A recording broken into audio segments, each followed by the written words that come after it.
ಓಂ ನಮೋ ಭಗವತೆ ಶ್ರೀರಮಣಾಯ. ಎಲ್ಲರಲ್ಲೂ ಆತ್ಮವಾಗಿ ಹೊಳೆಯುತ್ತಿರುವ ರಮಣನಿಗೆ ನಮಸ್ಕರಿಸುತ್ತಾ ಇಂದಿನ ಕನ್ನಡ ಸತ್ಸಂಗವನ್ನು ಪ್ರಾರ್ಥನೆಯೊಂದಿಗೆ ಪ್ರಾರಂಭಿಸೋಣ.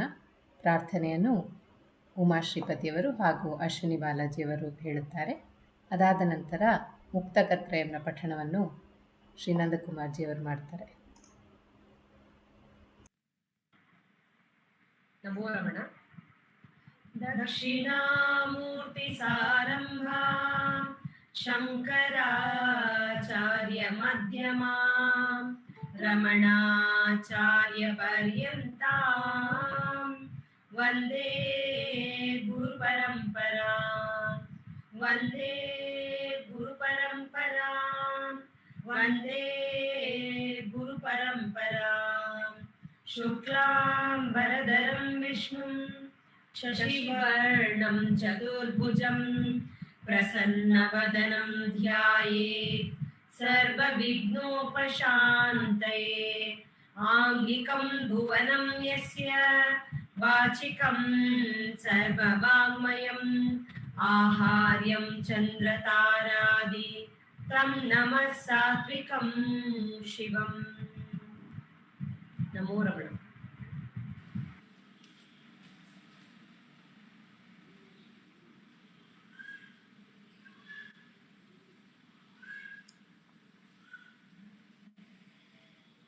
ಏಕಂ ಅಕ್ಷರಂ ಹೃದಯ ನಿರಂತರಂ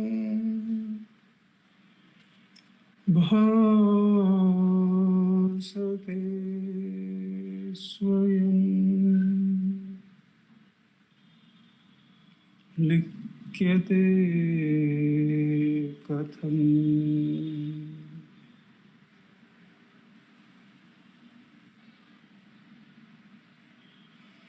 ಹೃದಯ ಕುಹರ ಮಧ್ಯೆ ಕೇವಲಂ ಬ್ರಹ್ಮ ಮಾತ್ರಂ ಯಹಂ ಅಹಂ ಇತಿ ಸಾಕ್ಷಾತ್ ಆತ್ಮರೂಪೇಣ ಭಾತಿ. ಹೃದಿ ವಿಷಮನಸಾ ಸ್ವಂ ಚಿನ್ವತಾ ಮಜ್ಜತಾ ವಾ.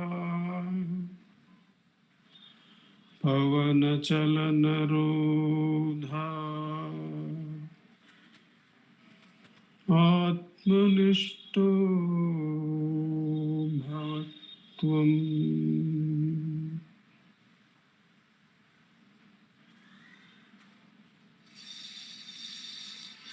ದೇಹಂ ಮೃಣ್ಮಯವತ್ ಜಡಾತ್ಮಕಂ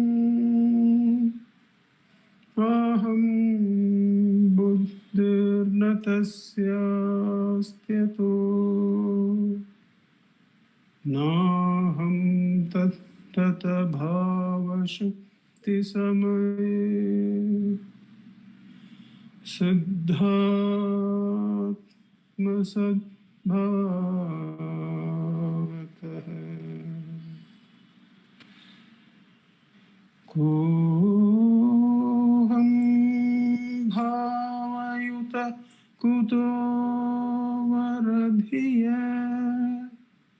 ದೃಷ್ಟಾತ್ಮನಿಷ್ಟಾತ್ಮನಾ.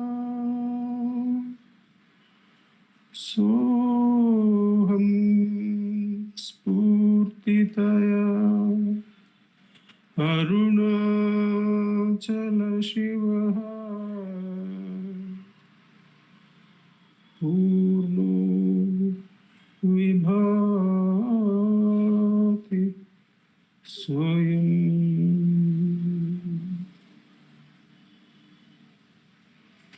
ಸೋಹಂ ಸ್ಫೂರ್ತಿತಯಾ ಅರುಣಾಚಲ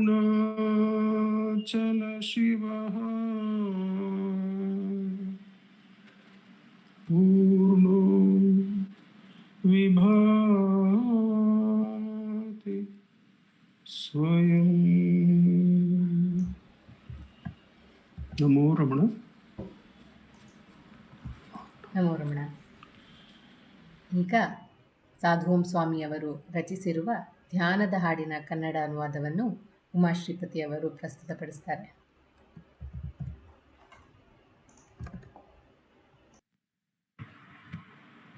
ನಮೋ ರಮಣ. ಕಣ್ಣ ಮುಚ್ಚಿ ಕುಳಿತುಕೋ, ದೇವರನ್ನೆ ನೆನೆದುಕೋ, ಯೋಚನೆಗಳ ನೆನೆಯದೆ ದೇವರನ್ನೆ ನೆನೆದುಕೋ. ಕಣ್ಣ ಮುಚ್ಚಿ ಕುಳಿತುಕೋ, ದೇವರನ್ನೆ ನೆನೆದುಕೋ, ಯೋಚನೆಗಳ ನೆನೆಯದೆ ದೇವರನ್ನೇ ನೆನೆದುಕೋ. ಲೋಕವನ್ನು ನೆನೆದರೆ ದೈವ ನೆನಪು ಮರೆವುದು, ಬೇಕು ಛಲವು ಮೊದಲಿಗೆ ಧ್ಯಾನವನ್ನು ಮಾಡು ನೀ. ಲೋಕವನ್ನು ನೆನೆದರೆ ದೈವ ನೆನಪು ಮರೆವುದು, ಬೇಕು ಛಲವು ಮೊದಲಿಗೆ ಧ್ಯಾನವನ್ನು ಮಾಡು ನೀ. ಯಾವ ರೂಪ ನೆನೆವೆವೋ ಅದೇ ರೂಪ ತಾಳ್ವುದು, ನಾಮ ರೂಪವಿಲ್ಲದ ಶುದ್ಧ ಮೌನ ಚಿನ್ಮಯ. ಯಾವ ರೂಪ ನೆನೆವೆವೋ ಅದೇ ರೂಪ ತಾಳ್ವುದು, ನಾಮ ರೂಪವಿಲ್ಲದ ಶುದ್ಧ ಮೌನ ಚಿನ್ಮಯ. ಆನಂದದ ಒಂದು ವಸ್ತು ಹೃದಯದಲ್ಲಿ ಇರುವುದು, ಪ್ರೀತಿಯಿಂದ ಹುಡುಕಿದರೆ ಮಿತಿಯಿಲ್ಲದ ಸುಖವದು. ಆನಂದದ ಒಂದು ವಸ್ತು ಹೃದಯದಲ್ಲಿ ಇರುವುದು, ಪ್ರೀತಿಯಿಂದ ಹುಡುಕಿದರೆ ಮಿತಿಯಿಲ್ಲದ ಸುಖವದು. ಎಲ್ಲೂ ಇರುವ ದೈವವ ಎದೆ ಗುಹೆಯಲ್ಲಿ ಕಾಣು ನೀ, ಇಲ್ಲಿ ಕಂಡ ನಂತರವೇ ಇರುವುದೆಲ್ಲ ದೈವಮಯ. ಎಲ್ಲೂ ಇರುವ ದೈವವ ಎದೆ ಗುಹೆಯಲ್ಲಿ ಕಾಣು ನೀ, ಇಲ್ಲಿ ಕಂಡ ನಂತರವೇ ಇರುವುದೆಲ್ಲ ದೈವಮಯ. ವೃತ್ತಿಯನ್ನು ಅರಿವ ಸಾಕ್ಷಿ ದೈವ ನಿನ್ನೊಳಿರುವನು, ವೃತ್ತಿ ಅಡಗು ಮೂಲದಲ್ಲಿ ದೈವ ಬಂದು ಕಾಣುವ. ವೃತ್ತಿಯನ್ನು ಅರಿವ ಸಾಕ್ಷಿ ದೈವ ನಿನ್ನೊಳಿರುವನು, ವೃತ್ತಿ ಅಡಗು ಮೂಲದಲ್ಲಿ ದೈವ ಬಂದು ಕಾಣುವ. ವೃತ್ತಿ ಅಡಗು ಪಥವ ಕೇಳು, ಭಗವನ್ ರಮಣ ಧ್ವನಿಯ ಕೇಳು, ವೃತ್ತಿ ಹೇಳುವ ಕ್ಷಣದಲ್ಲೇ ಯಾರಿಗೆಂದು ಕೇಳು ನೀ. ವೃತ್ತಿ ಅಡಗು ಪಥವ ಕೇಳು, ಭಗವನ್ ರಮಣ ಧ್ವನಿಯ ಕೇಳು, ವೃತ್ತಿ ಹೇಳುವ ಕ್ಷಣದಲ್ಲೇ ಯಾರಿಗೆಂದು ಕೇಳು ನೀ. ವೃತ್ತಿ ನಿನಗೆ ಎನ್ನುವಾಗ ನಾನು ಯಾರು ಎಂದು ನೋಡು, ನಿಜ ರೂಪ ಕಂಡ ಮೇಲೆ ಎದ್ದ ವೃತ್ತಿ ಅಡಗುವುದು. ವೃತ್ತಿ ನಿನಗೆ ಎನ್ನುವಾಗ ನಾನು ಯಾರು ಎಂದು ನೋಡು, ನಿಜ ರೂಪ ಕಂಡ ಮೇಲೆ ಎದ್ದ ವೃತ್ತಿ ಅಡಗುವುದು. ಒಳಗೆ ಒಳಗೆ ನೋಡುತ್ತಲೇ ಪರಮ ಜ್ಞಾನ ಅರಳುವುದು, ಕಾಣುವ ಅರಿವ ನೋಡಲು ಅಭ್ಯಾಸವ ಮಾಡಿಕೋ. ಒಳಗೆ ಒಳಗೆ ನೋಡುತ್ತಲೇ ಪರಮ ಜ್ಞಾನ ಅರಳುವುದು, ಕಾಣುವ ಅರಿವ ನೋಡಲು ಅಭ್ಯಾಸವ ಮಾಡಿಕೋ. ಕಲಿವ ವಿದ್ಯೆ ಎಲ್ಲವಲು ದೈವ ವಿದ್ಯೆ ಮೊದಲದು, ಉತ್ತಮ ಕಾರ್ಯ ಎಲ್ಲದರಲ್ಲೂ ಜ್ಞಾನ ನಿಷ್ಠೆ ಹಿರಿಯದು. ಕಲಿವ ವಿದ್ಯೆ ಎಲ್ಲವಲು ದೈವ ವಿದ್ಯೆ ಮೊದಲದು, ಉತ್ತಮ ಕಾರ್ಯ ಎಲ್ಲದರಲ್ಲೂ ಜ್ಞಾನ ನಿಷ್ಠೆ ಹಿರಿಯದು. ದೇಹ ತಾಳಿದಂತ ಗುರಿಯೇ ಸಹಜಾನಂದ ಪಡೆಯಲು, ದೈವವಾಗಿ ನಿಂತು ದೇಹ ಕಳಚಿ ಎಸೆದು ಹೋಗುವ. ದೇಹ ತಾಳಿದಂತ ಗುರಿಯೇ ಸಹಜಾನಂದ ಪಡೆಯಲು, ದೈವವಾಗಿ ನಿಂತು ದೇಹ ಕಳಚಿ ಎಸೆದು ಹೋಗುವ. ಭಗವಂತನು ಜ್ಯೋತಿಮಯನು ಲೋಕವೆಲ್ಲ ತಿಮಿರವು, ಸತ್ಯವನ್ನು ಹುಡುಕಿದರೆ ಈ ನಿಜವೂ ತಿಳಿಯುವುದು. ಭಗವಂತನು ಜ್ಯೋತಿಮಯನು ಲೋಕವೆಲ್ಲ ತಿಮಿರವು, ಸತ್ಯವನ್ನು ಹುಡುಕಿದರೆ ಈ ನಿಜವೂ ತಿಳಿಯುವುದು. ಜಯವೇ ರಮಣ ಸದ್ಗುರು, ಜಯವೇ ಜ್ಞಾನ ಮಾರ್ಗವೇ, ಜಯವೇ ಆತ್ಮ ಶಾಂತಿಯಲ್ಲಿ ಇರುವ ಬಾಳು ಜಯ ಜಯ. ಜಯವೇ ರಮಣ ಸದ್ಗುರು, ಜಯವೇ ಜ್ಞಾನ ಮಾರ್ಗವೇ, ಜಯವೇ ಆತ್ಮ ಶಾಂತಿಯಲ್ಲಿ ಇರುವ ಬಾಳು ಜಯ ಜಯ. ಜಯವೇ ರಮಣ ಸದ್ಗುರು, ಜಯವೇ ರಮಣ ಸದ್ಗುರು, ಜಯವೇ ರಮಣ ಸದ್ಗುರು. ನಮೋ ರಮಣ. ನಮೋ ರಮಣ. ಈಗ ರಮಣಾಂಜಲಿ ಸಂಗೀತದಿಂದ 2 ಹಾಡುಗಳನ್ನು ಪ್ರಸ್ತುತಪಡಿಸ್ತೀವಿ. ಮೊದಲನೇದಾಗಿ ಶ್ರೀಮತಿ ವಿ ರಾಧಾ ಅವರು, ಎರಡನೇ ಹಾಡನ್ನು ರೇವತಿ ಶಂಕರ್ ಅವರು ಪ್ರಸ್ತುತಪಡಿಸ್ತಾರೆ. ಎಲ್ಲರಿಗೂ ನಮೋ ರಮಣ. ಇವತ್ತು ರಮಣೋದಯ ಎನ್ನುವ ನೃತ್ಯ ನಾಟಕದಿಂದ ಒಂದು ಹಾಡು. ಇದನ್ನು ಬರೆದವರು ಡಾಕ್ಟರ್ ಎಸ್ ವೇಣುಗೋಪಾಲ್ ರಾವ್.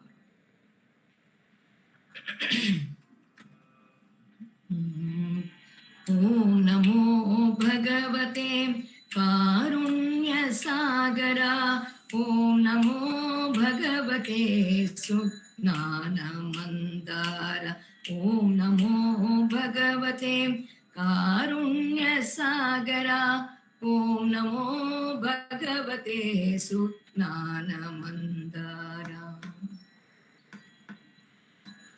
ഇരുളെല്ല ಬೆಳಗುವ ರವಿ ನೀನು ರಮಣ, ಹಗಲಲ್ಲೂ ನಗು ನಗುವ ಶಶಿ ನೀನು ರಮಣ. ഇരുಳೆಲ್ಲ ಬೆಳಗುವ ರವಿ ನೀನು ರಮಣ, ಹಗಲಲ್ಲೂ ನಗು ನಗುವ ಶಶಿ ನೀನು ರಮಣ, ಹಗಲಲ್ಲೂ ನಗು ನಗುವ ಶಶಿ ನೀನು ರಮಣ. ಓಂ ನಮೋ ಭಗವತೆ ಕಾರುಣ್ಯ ಸಾಗರ, ಓಂ ನಮೋ ಭಗವತೆ ಸುಜ್ಞಾನ ಮಂದಾರ. ಭಯ ದೂರ ಭವ ದೂರ ಗುರುದೇವ ರಮಣ, ಜಯ ದೇವ ಶಿವರೂಪ ನಿಜ ದೇವ ರಮಣ. ಭಯ ದೂರ ಭವ ದೂರ ಗುರುದೇವ ರಮಣ, ಜಯ ದೇವ ಶಿವರೂಪ ನಿಜ ದೇವ ರಮಣ, ಜಯ ದೇವ ಶಿವರೂಪ ನಿಜ ದೇವ ರಮಣ. ಓಂ ನಮೋ ಭಗವತೆ ಕಾರುಣ್ಯ ಸಾಗರ, ಓಂ ನಮೋ ಭಗವತೆ ಸುಜ್ಞಾನ ಮಂದಾರ, ಓಂ ನಮೋ ಭಗವತೆ ಕಾರುಣ್ಯ ಸಾಗರ, ಓಂ ನಮೋ ಭಗವತೆ ಸುಜ್ಞಾನ ಮಂದಾರ. ಅಭಯ ಪ್ರದಾತ ಅರುಣಾದ್ರಿವಾಸ ಆನಂದ ನಿಲಯ ಗುರುದೇವ ರಮಣ, ಅಭಯ ಪ್ರದಾತ ಅರುಣಾದ್ರಿವಾಸ ಆನಂದ ನಿಲಯ ಗುರುದೇವ ರಮಣ, ಆನಂದ ನಿಲಯ ಗುರುದೇವ ರಮಣ, ಆನಂದ ನಿಲಯ ಗುರುದೇವ ರಮಣ. ನಮೋ ರಮಣ.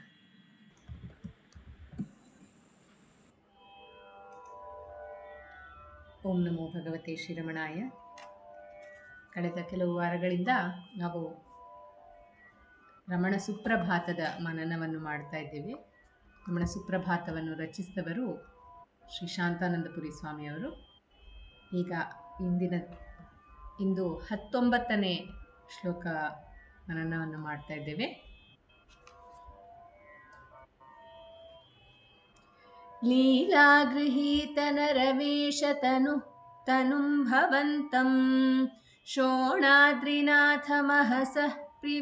ಪ್ರಿಯವತ್ಸಭೂತಂ ವೇತ್ತುಂ ಹಿ ವಾತ್ಸವತಯಾ ಕತಿವಾ ಸಮರ್ಥಾಃ ಶ್ರೀಶೋಣಶೈಲಭಗವಂ ಸ್ತವ ಸುಪ್ರಭಾತಂ.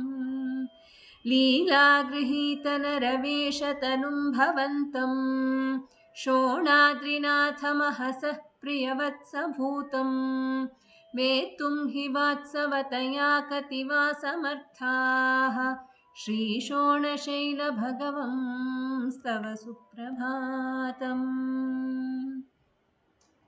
ಓ ಅರುಣಾಚಲ ರಮಣನೇ, ನಿನಗೆ ಸುಪ್ರಭಾತ. ನಿನ್ನ ಲೀಲೆಯನ್ನು ಅರಿಯಲು ಎಷ್ಟು ಜನರಿಂದ ಸಾಧ್ಯ? ಈ ಲೀಲೆಯಲ್ಲಿ ನೀನು ಮನುಜ ವೇಷ ಹೊತ್ತು ನಾಟಕವನ್ನಾಡಿ ಅರುಣಾಚಲನ ಪ್ರೀತಿಯ ಮಗುವಾಗಿ ಇದ್ದು ಎಲ್ಲರ ಜೀವನದಲ್ಲೂ ಬಹಳ ಪ್ರಭಾವವನ್ನು ಬೀರುತ್ತಿದೆಯಾ ಅಂದರೆ ಅದು ತಪ್ಪಾಗಲಾರದು. ಭಗವಾನರು ಈ ಭೂಮಿ ಮೇಲೆ ಬಂದಿದ್ದು ಯಾರಿಗೂ ಗೊತ್ತಿರಲಿಲ್ಲ. ಆದರೆ ಅದ್ಭುತ ಪವಾಡ ಆಗಿ ನಮ್ಮ ಮುಂದೆ ಬಂದು ನಿಂತು ನಮ್ಮ ಜೀವನವನ್ನೇ ಒಂದು ಅದ್ಭುತಮಯವಾಗಿ ಸುಂದರಮಯವಾಗಿ ಮಾಡಿದ ಈ ಯೋಗಿಯನ್ನು ಏನೆಂದು ಹೇಳೋದು? ಸಾಧುಓಂ ಸ್ವಾಮಿಯವರು ಏನು ಅದ್ಭುತ, ಎಂಥ ಪವಾಡ ಅಂತ ಒಂದು ಹಾಡನ್ನು ರಚಿಸಿದ್ದಾರೆ. ಇದರ ಕನ್ನಡ ಅನುವಾದ ಆರ್ ಎನ್ ಜಯಗೋಪಾಲ್ ಅವರದು. ವಿಜಯ್ ಭಾಸ್ಕರ್ ಅವರ ಸಂಗೀತ ಸಂಯೋಜನೆ.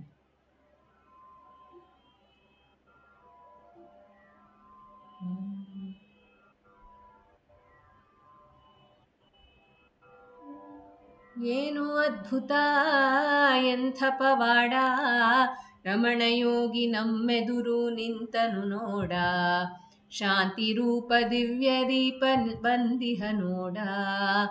ಏನು ಅದ್ಭುತ ಎಂಥ ಪವಾಡ, ರಮಣಯೋಗಿ ನಮ್ಮೆದುರು ನಿಂತನು ನೋಡ, ಶಾಂತಿ ರೂಪ ದಿವ್ಯ ದೀಪ ಬಂದಿಹ ನೋಡ.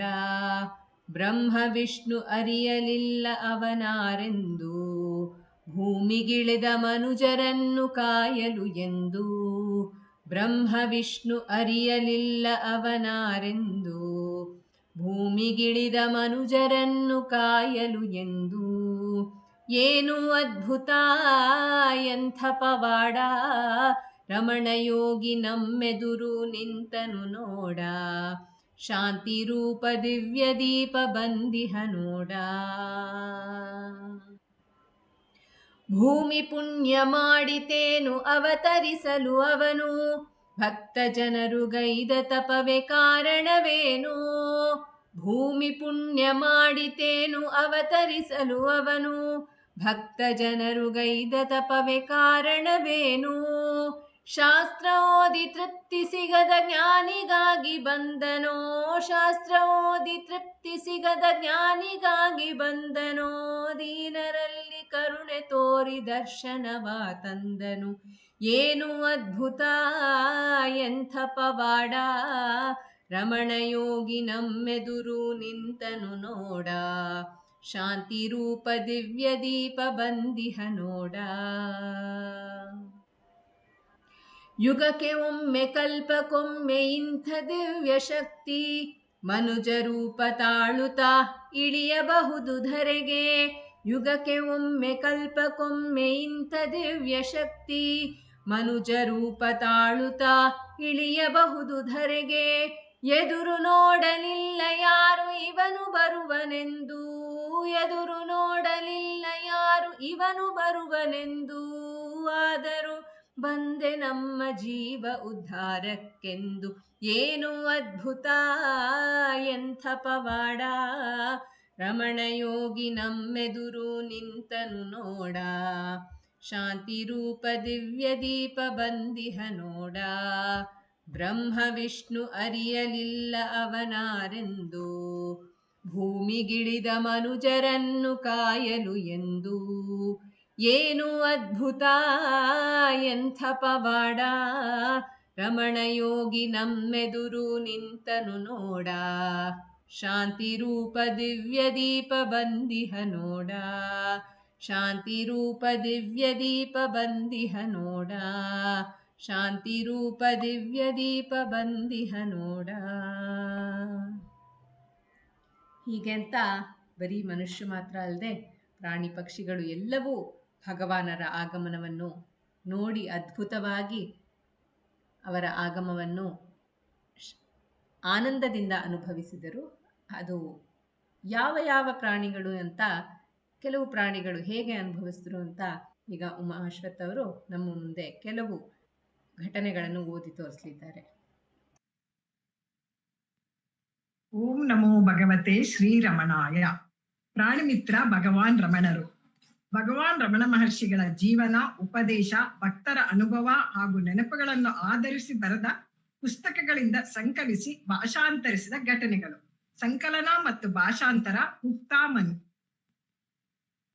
ಅಭಯಂ ಸರ್ವಭೂತೇಭ್ಯಃ. ಭಗವಾನರಿಗೆ ಪ್ರಾಣಿಗಳು, ಮನುಷ್ಯರು ಅಷ್ಟೇ ಅಲ್ಲ, ಗಿಡ ಮತ್ತು ವಸ್ತುಗಳನ್ನು ಕಂಡರೆ ಅಷ್ಟೇ ಅನುಕಂಪವಿತ್ತು.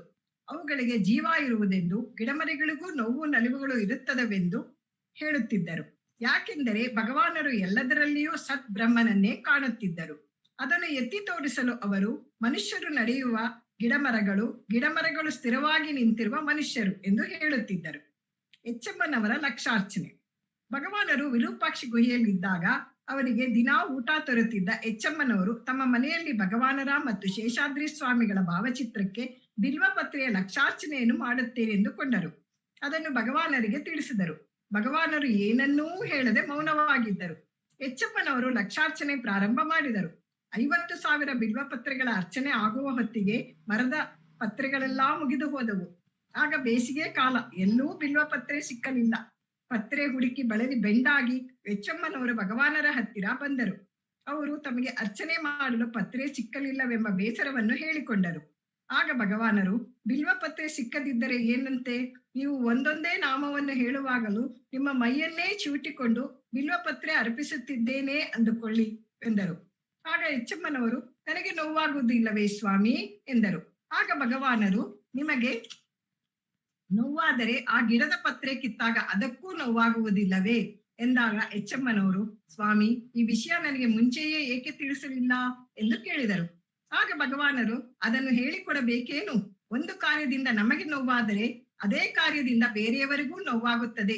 ಅದಕ್ಕೆ ಎಲೆಯನ್ನು ಕೀಳಬಾರದು ಎಂದು ದೇವಿಕಾ ಗೋತ್ರದ 70ನೇ ಶ್ಲೋಕದ ನಿದರ್ಶನ ಕೊಟ್ಟರು. ಅದರ ತಾತ್ಪರ್ಯ, ಮರಗಳನ್ನು ಬುಡಸಹಿತ ಕತ್ತರಿಸಬಾರದು, ಎಲೆಗಳನ್ನು ಕೀಳಬಾರದು, ಪ್ರಾಣಿಗಳನ್ನು ಹಿಂಸೆ ಮಾಡಬಾರದು, ಪುಷ್ಪಗಳನ್ನು ಸಹ ಕೀಳಬಾರದು. ತೆಂಗಿನ ಮರಕ್ಕೆ ನೋವಿಲ್ಲದೆ.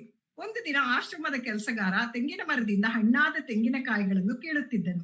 ಗೋಶಾಲೆಗೆ ಹೊರಟ ಭಗವಾನರು ಅದೇ ದಾರಿಯಲ್ಲಿ ಬಂದರು.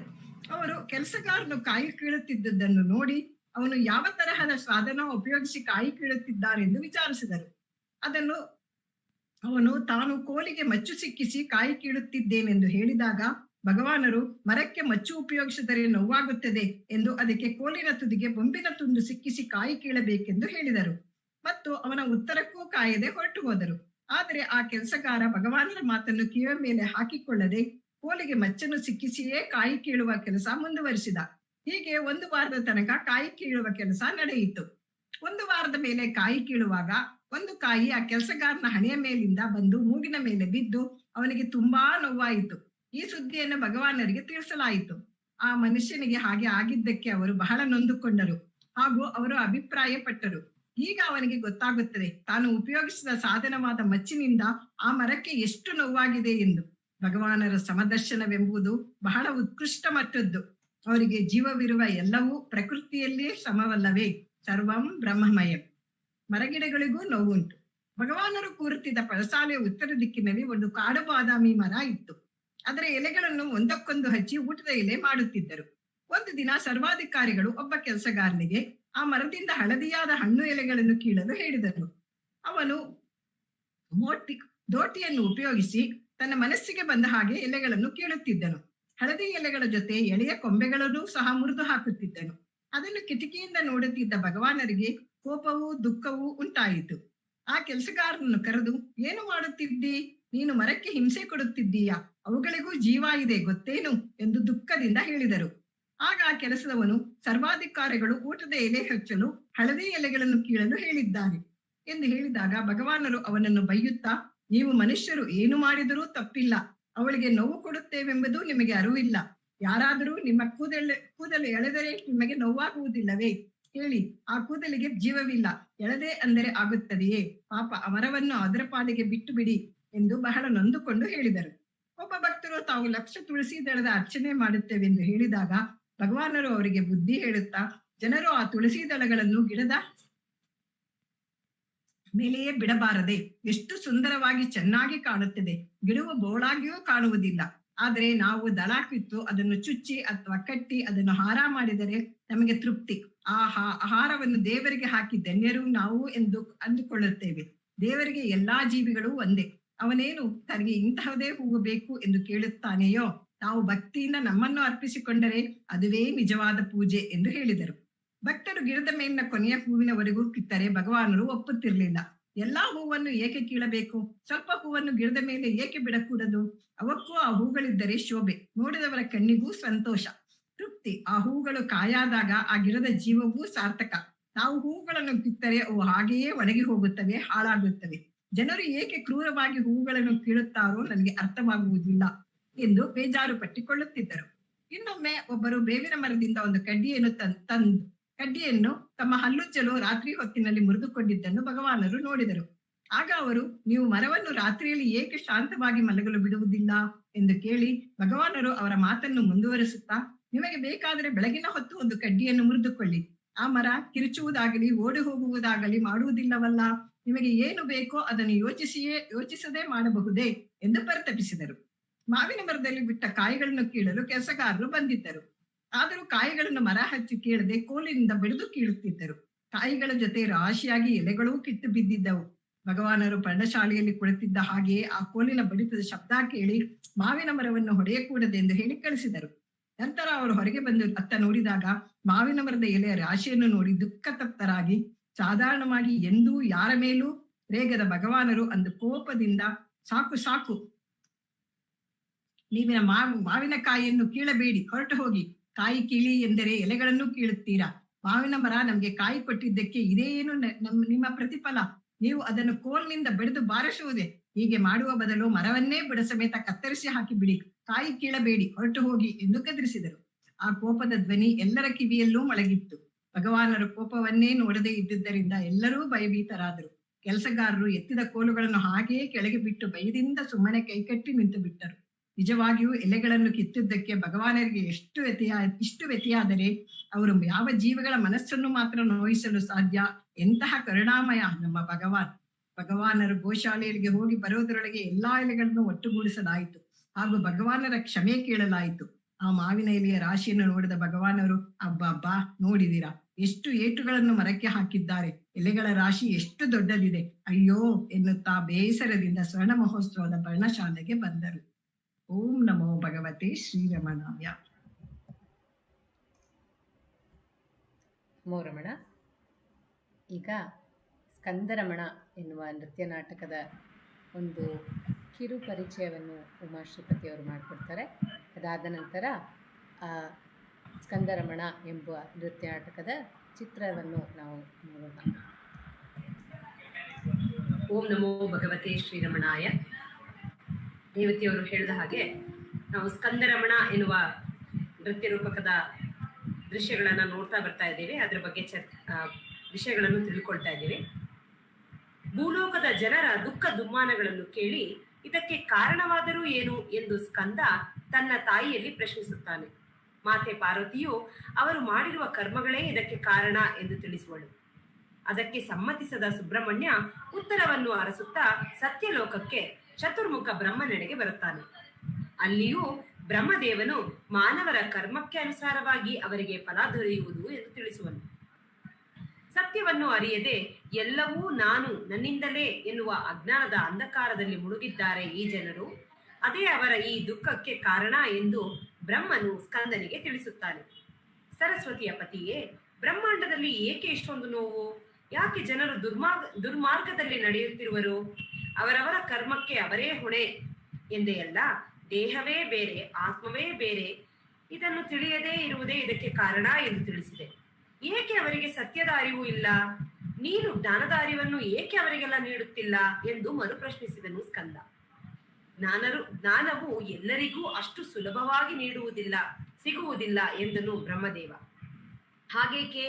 ಹಾಗಾದರೆ ಆ ರೀತಿಯ ಸತ್ಯದ ಜ್ಞಾನದ ಅರಿವು ನಿಮಗಿಹುದೇ ಎಂದು ಮರುಪ್ರಶ್ನಿಸಿದ ಸುಬ್ರಹ್ಮಣ್ಯ. ಇದರಿಂದ ಕೋಪಗೊಂಡ ಬ್ರಹ್ಮನು, ಇದೇನಿದು ಸ್ಕಂದ, ವಿನಮ್ರತೆಯಿಂದ ಇಲ್ಲಿಗೆ ಬಂದು ಪ್ರಶ್ನೆಗಳನ್ನು ಕೇಳಿ ಈಗ ನನ್ನ ಮೇಲೆ ಸಂದೇಹ ಪಡುತ್ತಿರುವೆ, ಇದು ಸರಿಯೇ ಎಂದು ಬ್ರಹ್ಮದೇವನು ಉದ್ರೇಕಗೊಳ್ಳುತ್ತಾನೆ. ಈ ದೃಶ್ಯವನ್ನ ನಾವೀಗ ನೋಡೋಣ.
ಅವರಿಗೆ ಏಕೆ ಹೇಳು ನೀ ಹೇಳು ನೀ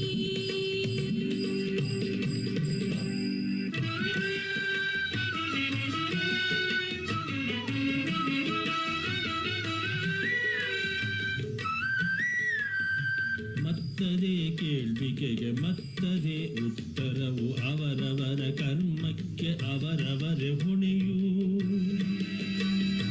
ದೇಹಾತ್ಮ ಭಾವವ ಹೊಂದಿ ಜನರು ತಮ್ಮ ಭಾವನೆ ಬೆಳೆಸಿ ಹೆಮ್ಮರವ ಮಾಡುವರು ದೇಹ ಬೇರೆ ಆತ್ಮ ಬೇರೆ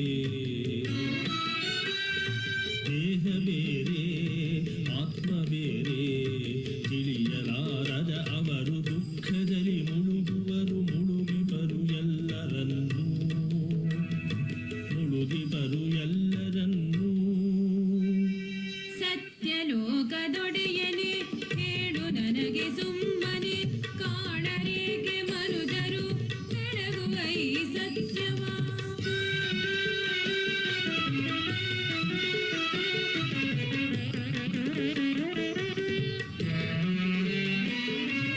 ಎನಿತು ಸುಖವು ಎನಿತು ಸುಲಭ ಸರಳವು ಈ ಸತ್ಯವು ಅದುವೇ ಮೊದಲು ಅದುವೇ ಅಂತ್ಯ ಅದುವೇ ಅನಂತವು ಅದುವೇ ನಗುವು ಅದುವೇ ಮಗವು ಅದುವೇ ಆನಂದವು ಅದುವೇ ಆತ್ಮ ಅದುವೇ ಜ್ಞಾನ ಅದುವೇ ತಿಳಿವು ಅದುವೇ ಅರಿವು ಅದುವೇ ನಿತ್ಯ ಸತ್ಯವು ಅದುವೇ ನಿತ್ಯ ಸತ್ಯವು ಕಾಣರೇಕೆ ಮನುಜರು ಬೆಳಗುವ ಈ ಸತ್ಯವ ತಿಳಿಯ ಹೇಳಲಾರೆಯ ಅವರಿಗೆ ಈ ಜ್ಞಾನವ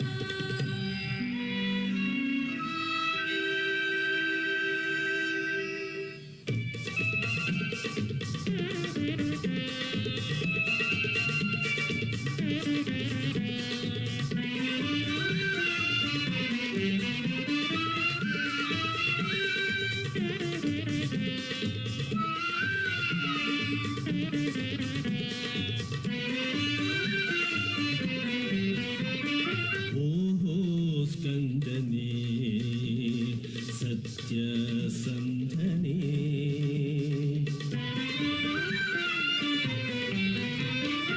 ಓಹೋ ಸ್ಕಂದನೇ ಸತ್ಯ ಸಂಧನೇ ತಿಳಿಯದೆ ನಿನಗೆ ಇದು ಜ್ಞಾನವು ಎಲ್ಲರಿಗೂ ದೊರಕದೆಂಬ ಅರಿವು ತಿಳಿಯದೆ ನಿನಗೆ ತಿಳಿಯದೆ ನಿನಗೆ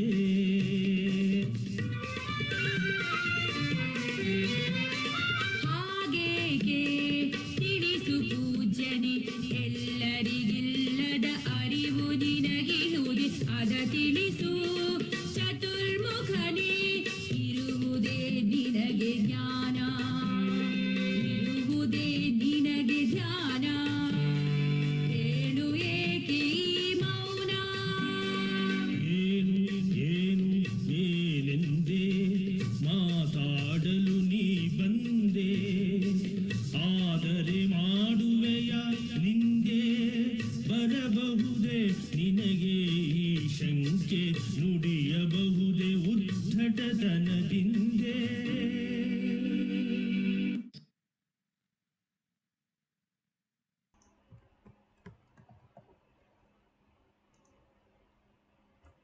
ನಮೋ ರಮಣ. ಪ್ರತಿಯೊಂದು ಯೋಚನೆ ಬಂದಾಗಲೂ ಅದನ್ನು ಪ್ರಶ್ನಿಸಿ ನಮ್ಮ ಸ್ವಭಾವದ ಕಡೆ ತಿರುಗಿಸುವುದೇ ಆತ್ಮವಿಚಾರ ಅಂತ ಇಲ್ಲೂ ಸ್ಕಂದ ಪ್ರತಿಯೊಂದು ಉತ್ತರಕ್ಕೂ ಪ್ರಶ್ನೆ ಅನ್ನು ಮತ್ತೆ ಮತ್ತೆ ಹಾಕ್ತಾನೆ ಇದ್ದರು. ಹಾಗೆ ಈಗ ಆತ್ಮವಿಚಾರದ ಬಗ್ಗೆ ಕೆಲವು ಮಾತುಗಳನ್ನು ನಂದಕುಮಾರ್ಜಿಯವರು ಹೇಳಿ ಅದರ ಅಭ್ಯಾಸವನ್ನು ನಮಗೆ ಮಾಡಿಸ್ತಾರೆ.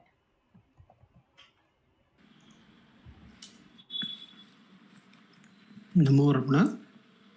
ಈ ಸತ್ಸಂಗದ ಆತ್ಮವಿಚಾರ ಅಭ್ಯಾಸ ಮಾಡುವ ಮೊದಲು ಭಗವಾನರ ಉಪದೇಶಗಳು ಅಡಗಿರುವಂತಹ ಈ ಒಂದು ಪುಸ್ತಕದಿಂದ ಪ್ರಶ್ನೋತ್ತರಗಳನ್ನು ಓದ್ತಾ ಇದ್ವಿ.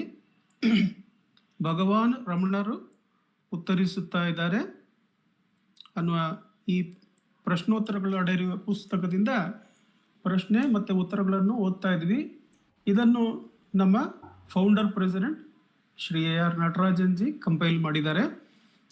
ಇದರಲ್ಲಿ ಕಳೆದ ವಾರದಲ್ಲಿ ನಾವು 5ನೇ ಪ್ರಶ್ನೆ ಮತ್ತು ಅದರ ಉತ್ತರವನ್ನು ಓದಿದ್ದೀವಿ. ಇವತ್ತು 6ನೇ ಪ್ರಶ್ನೆ ಮತ್ತು ಅದರ ಉತ್ತರವನ್ನು ನಮಗಾಗಿ ಓದಲಿದ್ದಾರೆ ರೇವತಿ ಅವರು. ಓಂ ನಮೋ ಭಗವತೆ ಶ್ರೀರಮಣಾಯ. 6ನೇ ಪ್ರಶ್ನೆ. ಭಕ್ತ: ಸದಾ ಚಂಚಲ ಸ್ವಭಾವದ ಮನಸ್ಸಿಗೆ ಆತ್ಮಾನುಭವವು ಸಾಧ್ಯವೇ? ಮತ್ತೆ ಪ್ರಶ್ನೆ. ಸದಾ ಚಂಚಲ ಸ್ವಭಾವದ ಮನಸ್ಸಿಗೆ ಆತ್ಮಾನುಭವವು ಸಾಧ್ಯವೇ? ಉತ್ತರ. ಮಹರ್ಷಿ: ಮನಸ್ಸಿನ ಸ್ವಭಾವವು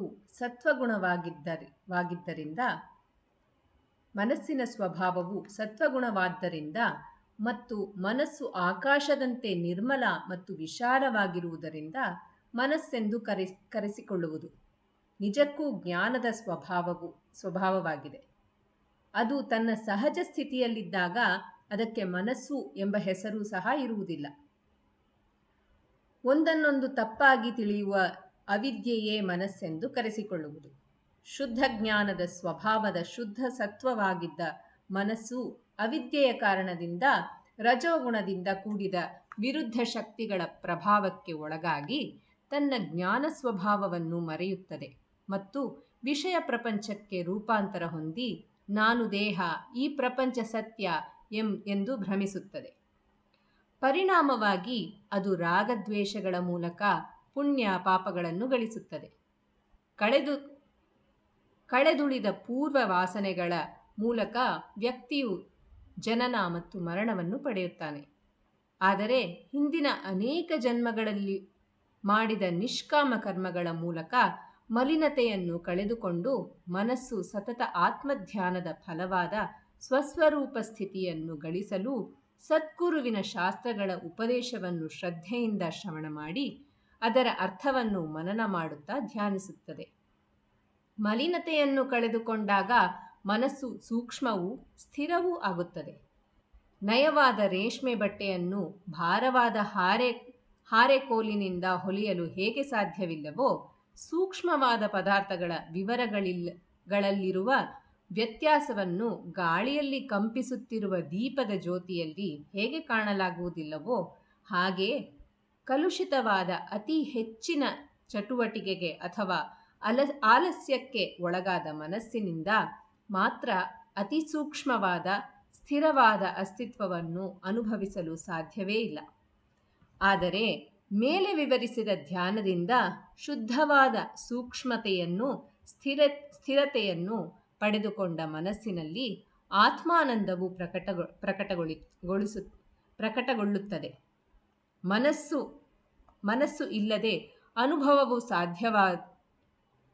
ಇಲ್ಲದೆ ಅನುಭವವು ಸಾಧ್ಯವಿಲ್ಲವಾದುದರಿಂದ ಅತ್ಯಂತ ಸೂಕ್ಷ್ಮ ರೀತಿಯಿಂದ ಸಂಪನ್ನವಾದ ಶುದ್ಧ ಮನಸ್ಸಿಗೆ ತತ್ ಸ್ವರೂಪದಲ್ಲಿದ್ದು ಆತ್ಮಾನಂದವನ್ನು ಅನುಭವಿಸಲು ಸಾಧ್ಯವಾಗುತ್ತದೆ. ಆಗ ವ್ಯಕ್ತಿಯು ತನ್ನ ಆತ್ಮವು ಬ್ರಹ್ಮಸ್ವರೂಪವಾಗಿರುವುದನ್ನು ಸ್ಪಷ್ಟವಾಗಿ ಅನುಭವಿಸುತ್ತಾನೆ. ನಮೋ ರಮಣ. ನಮೋ ರಮಣಮ್ಮ, ಧನ್ಯವಾದಗಳು. ಈ ಪ್ರಶ್ನೆಯಲ್ಲಿ ಇದು ಸಹ ಸೆಲ್ಫ್ ಎನ್ಕ್ವೈರಿ, ವಿಚಾರ ಸಂಗ್ರಹ ಅನ್ನುವ ಗಂಭೀರಂ ಶೇಷಯ್ಯರ್ ಅವರಿಗೆ ಭಗವಾನರು ಕೊಟ್ಟಿರುವ ಉತ್ತರಗಳಲ್ಲಿ ಅಡಗಿದೆ. ಇದು 11ನೇ ಪ್ರಶ್ನೆ ಮತ್ತೆ ಅದರ ಉತ್ತರ ಆ ಪುಸ್ತಕದಲ್ಲಿ. ಇದು ಹೀಗಾಗಿದೆ: ಸದಾ ಚಂಚಲ ಸ್ವಭಾವ ಮನಸ್ಸಿಗೆ ಆತ್ಮಾನುಭವವು ಸಾಧ್ಯವೇ? ಇದು ಈ ತರ ಚಂಚಲವಾಗಿ ಇರುವಂತಹ ಮನಸ್ಸಿಗೆ ನಿಶ್ಚಂಚಲವಾಗಿ ಇರುವಂತಹ ಆತ್ಮಾನುಭವ ಸಾಧ್ಯವೇ ಅಂತ ಗಂಭೀರಂ ಶೇಷಯ್ಯರ್ ಅವರ ಪ್ರಶ್ನೆ. ಇದಕ್ಕೆ ಭಗವಾನರು ಹೇಗೆ ನಮಗೆ ಉತ್ತರಿಸುತ್ತಾರೆ ಅಂದ್ರೆ, ಹೇಗೆ ಮನಸ್ಸು ಮೊದಲಿಗೆ ಸತ್ವಗುಣದಲ್ಲೇ ಇರುತ್ತದೆ, ಆಮೇಲೆ ಅಜ್ಞಾನದಿಂದ ಯಾವ ರೀತಿಯಾಗಿ ಅದು ರಜೋಗುಣ ತಮೋಗುಣಕ್ಕೆ ಉಂಟಾಗುತ್ತದೆ, ಅದು ಭ್ರಮಿಸುತ್ತದೆ, ಮತ್ತೆ ದೇಹ ಮತ್ತೆ ಪ್ರಪಂಚ ಸತ್ಯ ಅಂತ ಭಾವಿಸುತ್ತದೆ, ಮತ್ತೆ ಕರ್ಮಕ್ಕೆ ಪಾಪ ಪುಣ್ಯಕ್ಕೆ ಸಿಕ್ಕಾಕೊಳ್ಳುತ್ತೆ. ಅದರಿಂದ ಆ ಒಂದು ಚಕ್ರವ್ಯೂಹದಿಂದ ಯಾವ ರೀತಿಯಾಗಿ ತನ್ನನ್ನು ಬಿಡಿಸ್ಕೊಳ್ಳುತ್ತೆ ಅನ್ನೋದನ್ನು ವಿವರಿಸಿರುತ್ತಾರೆ. 2ನೇ ಪ್ಯಾರಾಗ್ರಾಫ್ ಅಲ್ಲಿ ನಮಗೆ ಅದಕ್ಕೆ ಯಾಕೆ ಆ ಚಂಚಲವಾದ ಮನಸ್ಸು, ರಜೋಗುಣ ತಮೋಗುಣ ಇರುವಾಗ ಆತ್ಮಾನಂದ ಸಾಧ್ಯವಿಲ್ಲ, ಅನುಭವ ಸಾಧ್ಯವಿಲ್ಲ, ಆದರೆ ಸತ್ವಗುಣ ಬರುವಾಗ ಆ ಆತ್ಮಾನಂದ ಸಾಧ್ಯವಾಗ್ತದೆ, ಬ್ರಹ್ಮಜ್ಞಾನ ಸಾಧ್ಯವಾಗ್ತದೆ ಅನ್ನುವ ರೀತಿಯಾಗಿ ಹೇಳಿರುತ್ತಾರೆ. ಇದನ್ನು ವಿವರಣೆಯನ್ನು ಒಳಗೆ ನೋಡೋಣ. ಹೇಗೆ ಹೇಳಿರುತ್ತಾರೆ, ಮನಸ್ಸಿನ ಸ್ವಭಾವವು ಸತ್ವಗುಣವಾಗಿರುವುದರಿಂದ, ಅಂದ್ರೆ ಅದು ಋಷಿಗಳು ಏನ್ ಹೇಳ್ತಾರೆ, ನಾವು ತಿಳ್ಕೊಂಡಿರ್ತೀವಿ ನಮ್ಮ ಅನುಭವದಿಂದ ಮನಸ್ಸಿಗೆ ಈ ತರ ಚಂಚಲವಾಗಿರುವುದೇ ಅದರ ಸ್ವಭಾವ ಅಂತ. ಆದರೆ ಋಷಿಗಳಿಗೆ ಏನು ಗೊತ್ತಿರುತ್ತೆ, ಅದರ ನಿಜವಾದ ಸ್ವಭಾವ ಯಾವುದು, ನಮ್ಮ ಅನುಭವಕ್ಕೆ ಸಿಕ್ಕಾಕೊಂಡಿರೋದಲ್ಲ. ಇವಾಗ ನಾವು ಯಾವಾಗ್ಲೂ ಏನ್ ಮಾಡ್ತೀವಿ, ಇವಾಗ ನಡೀತಾ ಇರುವ ವಿಷಯಗಳನ್ನು ಜನರನ್ನುವೆ ನಮ್ಮ ಅನುಭವ ಅನ್ನುವ ಕಣ್ಣೋಟದಿಂದಾನೇ ನಾವು ಅದನ್ನು ನೋಡ್ತೀವಿ, ಅದನ್ನು ಗ್ರಹಿಸ್ಕೊಳ್ತೀವಿ. ಆದರೆ ಋಷಿಗಳು ತಮ್ಮ ಜ್ಞಾನ ದೃಷ್ಟಿಯಿಂದ ಈ ಮನಸ್ಸನ್ನು ನೋಡ್ತಾರೆ. ಆವಾಗ ನಮಗೆ ಅವ್ರು ಏನ್ ಹೇಳ್ಕೊಡ್ತಾರೆ ಅಂದ್ರೆ, ನಿಜವಾಗಿಲೂ ಮನಸ್ಸಿನ ಸ್ವಭಾವ ಚಂಚಲತೆ ಅಲ್ಲ, ಅದು ಸತ್ವಗುಣ. ಮನಸ್ಸಿನ ಸ್ವಭಾವವು ಸತ್ವಗುಣವಾಗಿರುವುದರಿಂದ ಮತ್ತು ಮನಸ್ಸು ಆಕಾಶದಂತೆ ನಿರ್ಮಲ ಮತ್ತು ಇರುವುದರಿಂದ ಮನಸ್ಸೆಂದು ಕರೆಸಿಕೊಳ್ಳುವುದು ನಿಜಕ್ಕೂ ಜ್ಞಾನದ ಸ್ವಭಾವವಾಗಿದೆ. ಅಂದ್ರೆ ಇವಾಗ ನಾವು ಮನಸ್ಸು ಅಂತ ಏನ್ ಹೇಳ್ತಾ ಇದ್ವಿ, ಅದರ ನಿಜ ಸ್ವರೂಪ ಏನು, ಪೂರ್ಣವಾದ ಜ್ಞಾನವೇ, ಚಂಚಲತೆ ಅಲ್ಲ ಅಂತ ಹೇಳಿರ್ತಾರೆ. ಮೊದಲನೇ ನಮಗೆ ಕೊಡುವಂತಹ ಉಪದೇಶ, ನೀವು ನಿಮ್ಮ ಅನುಭವಕ್ಕೆ ಮಿತಿ ಮಾಡ್ಕೋಬೇಡಿ. ಆ ಋಷಿಗಳ ಅನುಭವ ಏನಾಗಿದೆ, ಮನಸ್ಸಿನ ನಿಜ ಸ್ವಭಾವ ಆ ಸತ್ವಗುಣ ಆಕಾಶದಂತೆ ವಿಶಾಲವಾಗಿರುವಂಥದ್ದು. ಅದರಲ್ಲಿ ಈ ಚಂಚಲತೆ ಅನ್ನೋದು ನಿಜ ಗುಣ ಅಲ್ಲ ಅಂತ ಹೇಳಿ, ಅದು ಪೂರ್ಣ ಜ್ಞಾನ ಸ್ವಭಾವವಾಗಿರುತ್ತೆ. Its nature is of knowledge ಅಂತ ಹೇಳಿರ್ತಾರೆ. ಅದು ತನ್ನ ಸಹಜ ಸ್ಥಿತಿಯಲ್ಲಿದ್ದಾಗ ಅದಕ್ಕೆ ಮನಸ್ಸು ಎಂಬ ಹೆಸರು ಸಹ ಇರೋದಿಲ್ಲ. ಅದು ಈ ತರ ತನ್ನ ಸಹಜ ಸ್ಥಿತಿಯಲ್ಲಿ ಇರುವಾಗ ನಾವು ಅದನ್ನು ಮನಸ್ಸು ಅಂತ ಕರೆಯೋದಿಲ್ಲ, ಅದನ್ನು ಜ್ಞಾನ ಅಂತ ಕರಿತೀವಿ. ಅಂದ್ರೆ ನಾವು ನಮ್ಮ ಅನುಭವದಿಂದ ಮನಸ್ಸು ಚಂಚಲತೆ ಅಂತ ಅದನ್ನು ನಾವು ತಗೊಳ್ತಾ ಇದ್ವಿ. ಆದ್ರೆ ಋಷಿಗಳ ಅನುಭವ ಹೀಗಾಗಿದೆ. ಇದಕ್ಕಿಂತ ಮುಂದಕ್ಕೆ ಏನ್ ಹೇಳ್ತಾರೆ, ಅದು ಯಾವಾಗ ತನ್ನ ಸ್ವಭಾವ ಸ್ಥಿತಿಯನ್ನು ಮರೆತು ರಜೋಗುಣಕ್ಕೆ ತಮೋಗುಣಕ್ಕೆ ಯಾವಾಗ ಅದು ಆ ಭ್ರಮೆಗೆ ಸಿಕ್ಕಾಕೊಳ್ಳುತ್ತೆ, ಆವಾಗ ಅದು ಈ ದೇಹ ಸತ್ಯ, ಈ ದೇಹ ಇರುವಂತಹ ಲೋಕವು ಸತ್ಯ ಅಂತ ತಿಳ್ಕೊಂಡ್ಬಿಡುತ್ತೆ. ಯಾವಾಗ ಆ ಥರ ತಿಳ್ಕೊಳ್ಳುತ್ತೆ, ತಕ್ಷಣ ಆ ದೃಷ್ಟಿಕೋನ ಬದಲಾವಣೆ ಆಗಿ ವಿಶಾಲತೆಯಾಗಿರುವಂಥದ್ದು ಈ ನಾನು, ನನ್ನವರು, ನನ್ನ ಸಂಬಂಧಿಕರು, ಇದು ಪಾಪ ಇದು ಪುಣ್ಯ ಅಂತ ಭೇದ ಭಾವನೆಯಲ್ಲಿ ಪಾಪ ಪುಣ್ಯಗಳನ್ನು ಸಂಗ್ರಹ ಮಾಡ್ತಾ ಹೋಗುತ್ತೆ. ಇವಾಗ ಈ ತರ ಸತ್ಸಂಗ ಮಾಡುವಾಗ್ಲೂ ಕೂಡ ನಾವು ಭಾವಿಸ್ಕೋಬಹುದು, ಒಂದು ಈ ಪುಸ್ತಕವನ್ನು ಓದೋದ್ರಿಂದ ಎಷ್ಟು ಪುಣ್ಯ ನನಗೆ ಬರುತ್ತೆ, ಎಷ್ಟು ಪಾಪಗಳನ್ನು ಕಳ್ಕೋಬೋದೋ ಏನು ಅಂತ ತಿಳ್ಕೊಳ್ತೀವಿ. ಯಾವಾಗ ಈ ನಾನು, ಈ ದೇಹ, ಈ ಪ್ರಪಂಚ ಸತ್ಯ ಅಂತ ತಿಳ್ಕೊಳ್ಳುವವರೆಗೂ. ಆದ್ರೆ ಇದರ ಮಧ್ಯೆ ನಾವು ನಿಷ್ಕಾಮ ಕರ್ಮಗಳು ಎಷ್ಟೋ ಜನ್ಮಗಳಲ್ಲಿ ಮಾಡಕ್ ಶುರು ಮಾಡಿಬಿಟ್ಟಿರ್ತೀವಿ. ಆ ನಿಷ್ಕಾಮ ಕರ್ಮಗಳೆಲ್ಲ ಸೇರಿ ಏನಾಗುತ್ತೆ, ನಮಗೆ ಸತ್ಯ ಮಾತು, ಆ ಸ್ಕ್ರಿಪ್ಚರ್ಸ್ ಏನಾಗುತ್ತೆ ನಮ್ಮ ಎದುರುಗಡೆ ಬರುತ್ತೆ. ಬಂದು ನಿನ್ನ ನಿಜ ಸ್ವರೂಪ ಚಂಚಲತೆ ಅಲ್ಲ, ನಿನ್ನ ನಿಜ ಸ್ವರೂಪ ಸತ್ವಗುಣವೇ ಅಂತ ಹೇಳ್ಕೊಡುವಾಗ ಅದು ಈ ಆತ್ಮವಿಚಾರ ಅನ್ನುವ ಸಾಧನೆಯನ್ನು ಅದು ಅಭ್ಯಾಸ ಮಾಡಿ ಮನಸ್ಸಿನ ಚಂಚಲತೆಯನ್ನು ಕಳ್ಕೊಳ್ಳುತ್ತೆ. ಆವಾಗ ಮುಂದಿನ ಪ್ಯಾರಾಗ್ರಾಫ್ ಅಲ್ಲಿ ಏನ್ ಹೇಳ್ತಾರೆ, ಆವಾಗ ಹೇಗೆ ನಮಗೆ ಒಂದು ಕ್ರೌ ಬಾರ್ ಅಂತ ಹೇಳ್ತಾರೆ, ದೊಡ್ಡ ಕೋಡಲಿ, ಆ ಕೋಡಲಿಯಿಂದ ಸೂಕ್ಷ್ಮವಾದ ಈ ರೇಷ್ಮೆ ಸೀರೆಯನ್ನು ಹೇಗೆ ಹೊಲಿಯಕ್ಕಾಗಲ್ವೋ, ಯಾವ ರೀತಿ ಒಂದು ಸಣ್ಣ ಅಕ್ಷರವಿಂತ ಪುಸ್ತಕವನ್ನು ಓದಬೇಕಾದ್ರೆ ಗಾಳಿಯಲ್ಲಿ ಪಟ ಪಟ ಪಟ ಅಂತ ಓಡ್ತಾ ಇರುವ ಹರಿಕೇನ್ ಲ್ಯಾಂಪಿಂದ ಹೇಗೆ ಓದಕ್ಕಾಗಲ್ಲೋ ಅದೇ ರೀತಿಯಾಗಿ ಚಂಚಲತೆ ಇರುವಂತಹ ಮನಸ್ಸಲ್ಲಿ, ರಜೋಗುಣ ತಮೋಗುಣ ಇರುವಂತಹ ಮನಸ್ಸಲ್ಲಿ ನಾವು ಆ ಆತ್ಮಾನಂದವನ್ನು ಅನುಭವಿಸಕ್ಕ ಆಗೋದಿಲ್ಲ. ಅನುಭವ ಅನ್ನೋದಕ್ಕೆ ಮನಸ್ಸು ಬೇಕಾಗಿರೋದ್ರಿಂದ ತರ ಮನಸ್ಸನ್ನು ಶುದ್ಧ ಮಾಡ್ಕೊಳ್ಳಿ ಅಂತ ಹೇಳಿರ್ತಾರೆ. ಮನಸ್ಸನ್ನು ನಾವು ಈ ಗುರು ಉಪದೇಶದಿಂದ, ಆತ್ಮವಿಚಾರದ ಅಭ್ಯಾಸದಿಂದ ಯಾವಾಗ ಸೂಕ್ಷ್ಮ ಮಾಡ್ಕೊಂಡು ಬರ್ತಾ ಇರ್ತೀವಿ, ಆವಾಗ ಆ ಸೂಕ್ಷ್ಮವಾದ ಮನಸ್ಸಲ್ಲಿ ಆತ್ಮಾನಂದ ಅನುಭವಕ್ಕೆ ಬರುತ್ತೆ. ಆತ್ಮಾನಂದ ಯಾವಾಗ ಅನುಭವಕ್ಕೆ ಬರುತ್ತೆ, ಆವಾಗ ನಮ್ಮ ನಿಜ ಸ್ವರೂಪ ಈ ಮನಸ್ಸಲ್ಲ, ನಮ್ಮ ನಿಜ ಸ್ವರೂಪ ಆ ಬ್ರಹ್ಮವೇ. ಆ ಪರಬ್ರಹ್ಮ ಸ್ವರೂಪವು ನಾವು ಬೇರೆ ಬೇರೆ ಇರ್ಲಿಕ್ಕೆ ಸಾಧ್ಯವಿಲ್ಲ. ಆ ಪರಬ್ರಹ್ಮದಿಂದ ಯಾವುದೂ ಅನ್ಯವಾಗಿರಕ್ ಸಾಧ್ಯವಿಲ್ಲ. ಹಾಗಾಗಿ ನಾನು ಸಹ ಅನ್ಯವಾಗಿರಕ್ ಸಾಧ್ಯವಿಲ್ಲ ಅಂತ ಈ ಚಂಚಲವಾಗಿದ್ದ ಮನಸ್ಸು ತನ್ನ ಸ್ವಭಾವ ಸ್ಥಿತಿಯಾದ ಅಸದ್ಗುಣ ಆ ಪರಬ್ರಹ್ಮನಲ್ಲಿ ಐಕ್ಯವಾಗಿ ಆ ಬ್ರಹ್ಮಾನಂದವನ್ನು ಅನುಭವಿಸುತ್ತಾ ತನ್ನ ಬ್ರಹ್ಮ ಸ್ವರೂಪವನ್ನು ಸಹ ಅದು ಅನುಭವಿಸುತ್ತದೆ ಅಂತ ಹೇಳ್ತಾರೆ ಈ ಪ್ರಶ್ನೋತ್ತರದಲ್ಲಿ. ಆ ರೀತಿಯಾಗಿ ನಮ್ಮ ಮನಸ್ಸಿನ ಅನುಭವ ಏನಿದೆ, ನಮ್ಮ ಮನಸ್ಸು ಇಲ್ಲಿ ಅಲ್ಲಿ ಓಡುತ್ತೆ, ಇದು ಚಂಚಲ, ಬೇರೆ ಬೇರೆ ವಿಷಯದಲ್ಲಿ ಹೋಗುತ್ತೆ ಅನ್ನುವ ಅನುಭವವನ್ನು ತಳ್ಳಿ ಇಟ್ಟು ಭಗವಾನ್ರು ಏನು ಹೇಳ್ತಾರೆ, ಮನಸ್ಸಿನ ನಿಜವಾದ ಗುಣ ಸತ್ವಗುಣ, ಪ್ಯೂರ್ ಆಗಿ ಇರುವುದು, ಅಚಂಚಲತೆ, ನಿಶ್ಚಲವಾಗಿ ಇರುವಂತಹ ಅದೇ ಅದಕ್ಕೆ ಗುಣ. ಆ ನಿಶ್ಚಲವಾಗಿ ಇರುವಂತಹ ಮನಸ್ಸಲ್ಲಿ ಒಳಗೆ ಅಹಂ ಅಹಂ ಅಹಂ ಅಹಂ ಅಂತ ಸಾಕ್ಷಾತ್ ಪರಬ್ರಹ್ಮ ಯಾವ ರೀತಿಯಾಗಿ ಸ್ಫುರಣವಾಗಿದೆಯೋ ಆ ಸ್ಫುರಣ ಗೋಚರವಾಗುತ್ತೆ.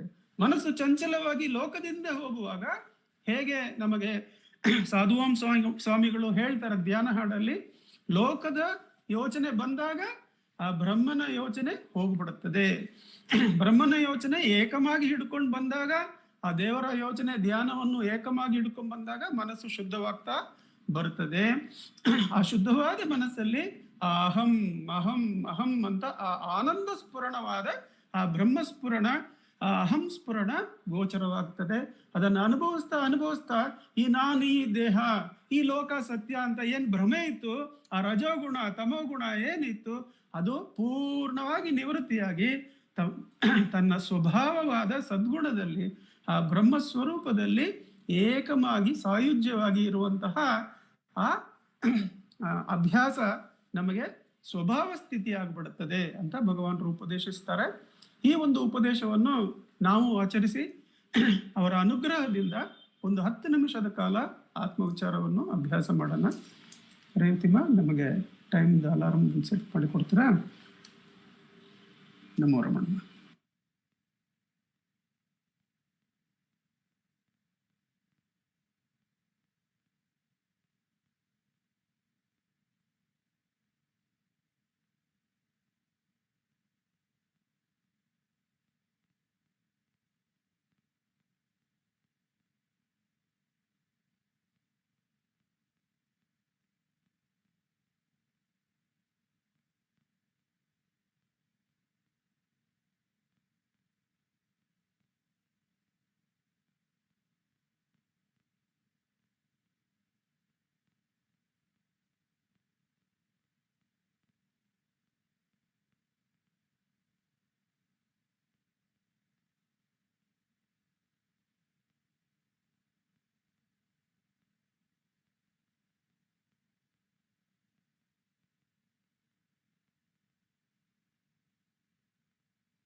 ನಮೋ ರಮಣ. ನಮೋ ರಮಣಮ್ಮ. ನಮೋ ರಮಣಾಥ. ಈಗ ಸಾಧುವಂ ಸ್ವಾಮಿಯವರು ರಚಿಸಿದ್ದ ಧ್ಯಾನದ ಹಾಡನ್ನು ಕೆಲವು ವಾರಗಳಿಂದ ಉಜ್ವಲ್ ಜಗದೀಶ್ ಅವರು ಮನನ ಮಾಡಿ ನಮ್ಮಲ್ಲಿ ಹಂಚಿಕೊಳ್ತಾ ಇದ್ದಾರೆ. ಧ್ಯಾನದ ಹಾಡಿನ ಉಜ್ವಲ್ ಜಗದೀಶ್ ಅವರು ಈಗ ಮಾತಾಡ್ತಾರೆ.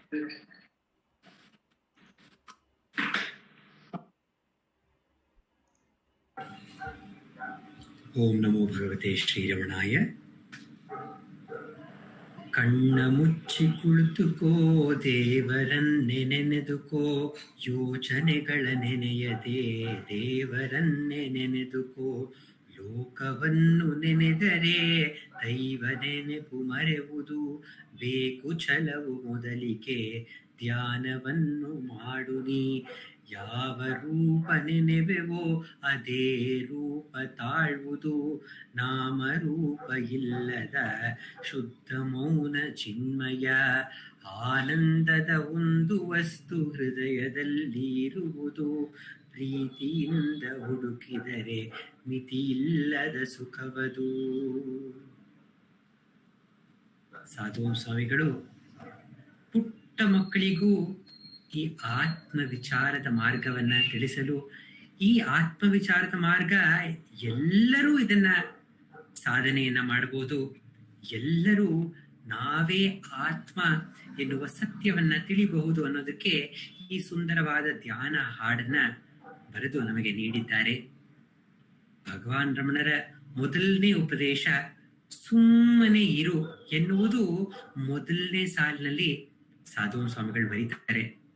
ಯಾತಕ್ಕಪ್ಪ ನಾವು ಸುಮ್ಮನೆ ಇರಬೇಕು ಅಂತ ಹೇಳಿದ್ರೆ, ನಾವು ಏನನ್ನ ಹುಡುಕ್ತಾ ಇದೀವಲ್ಲ ಅದು ನಾವೇ ಆಗಿದ್ದೇವೆ.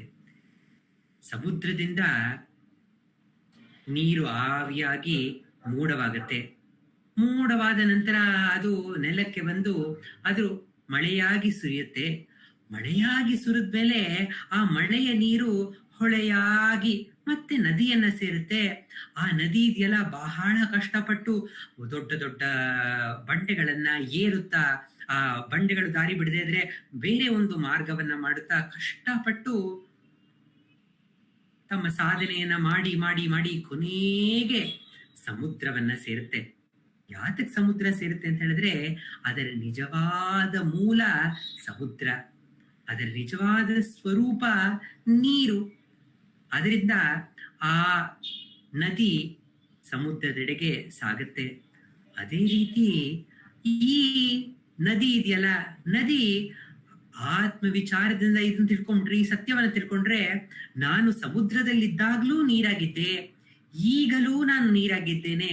ನಾನು ಮೋಡವಾಗಿದ್ದರೂ ನನ್ನ ಸ್ವರೂಪ ನೀರಿನದೇ, ನಾನು ಆವಿಯಾಗಿದ್ರೂ ಆಗಲೂ ನನ್ನ ಸ್ವರೂಪ ನೀರಿನದೇ ಅನ್ನುವ ಸತ್ಯವನ್ನ ಆ ನದಿ ತಿಳ್ಕೊಂಡ್ಬಿಟ್ರೆ, ಆಗ ಯಾವುದೇ ಒಂದು ಆತಂಕವಾಗ್ಲಿ, ಯಾವುದೇ ಒಂದು ಭಯವಾಗ್ಲಿ, ಮುಟ್ಟುತ್ತೀನೋ ಇಲ್ವೋ, ನಾನು ಸಮುದ್ರವನ್ನ ಸೇರ್ತೀನೋ ಇಲ್ವೋ, ನನ್ನ ನಿಜ ಸ್ವರೂಪವನ್ನ ನಾನು ಸೇರ್ತೀನೋ ಇಲ್ವೋ, ನನ್ನ ಮೂಲವನ್ನ ಸೇರ್ತೀನೋ ಇಲ್ವೋ ಅನ್ನುವ ಯಾವುದೇ ಯೋಚನೆಯೂ ಇರೋದಿಲ್ಲ.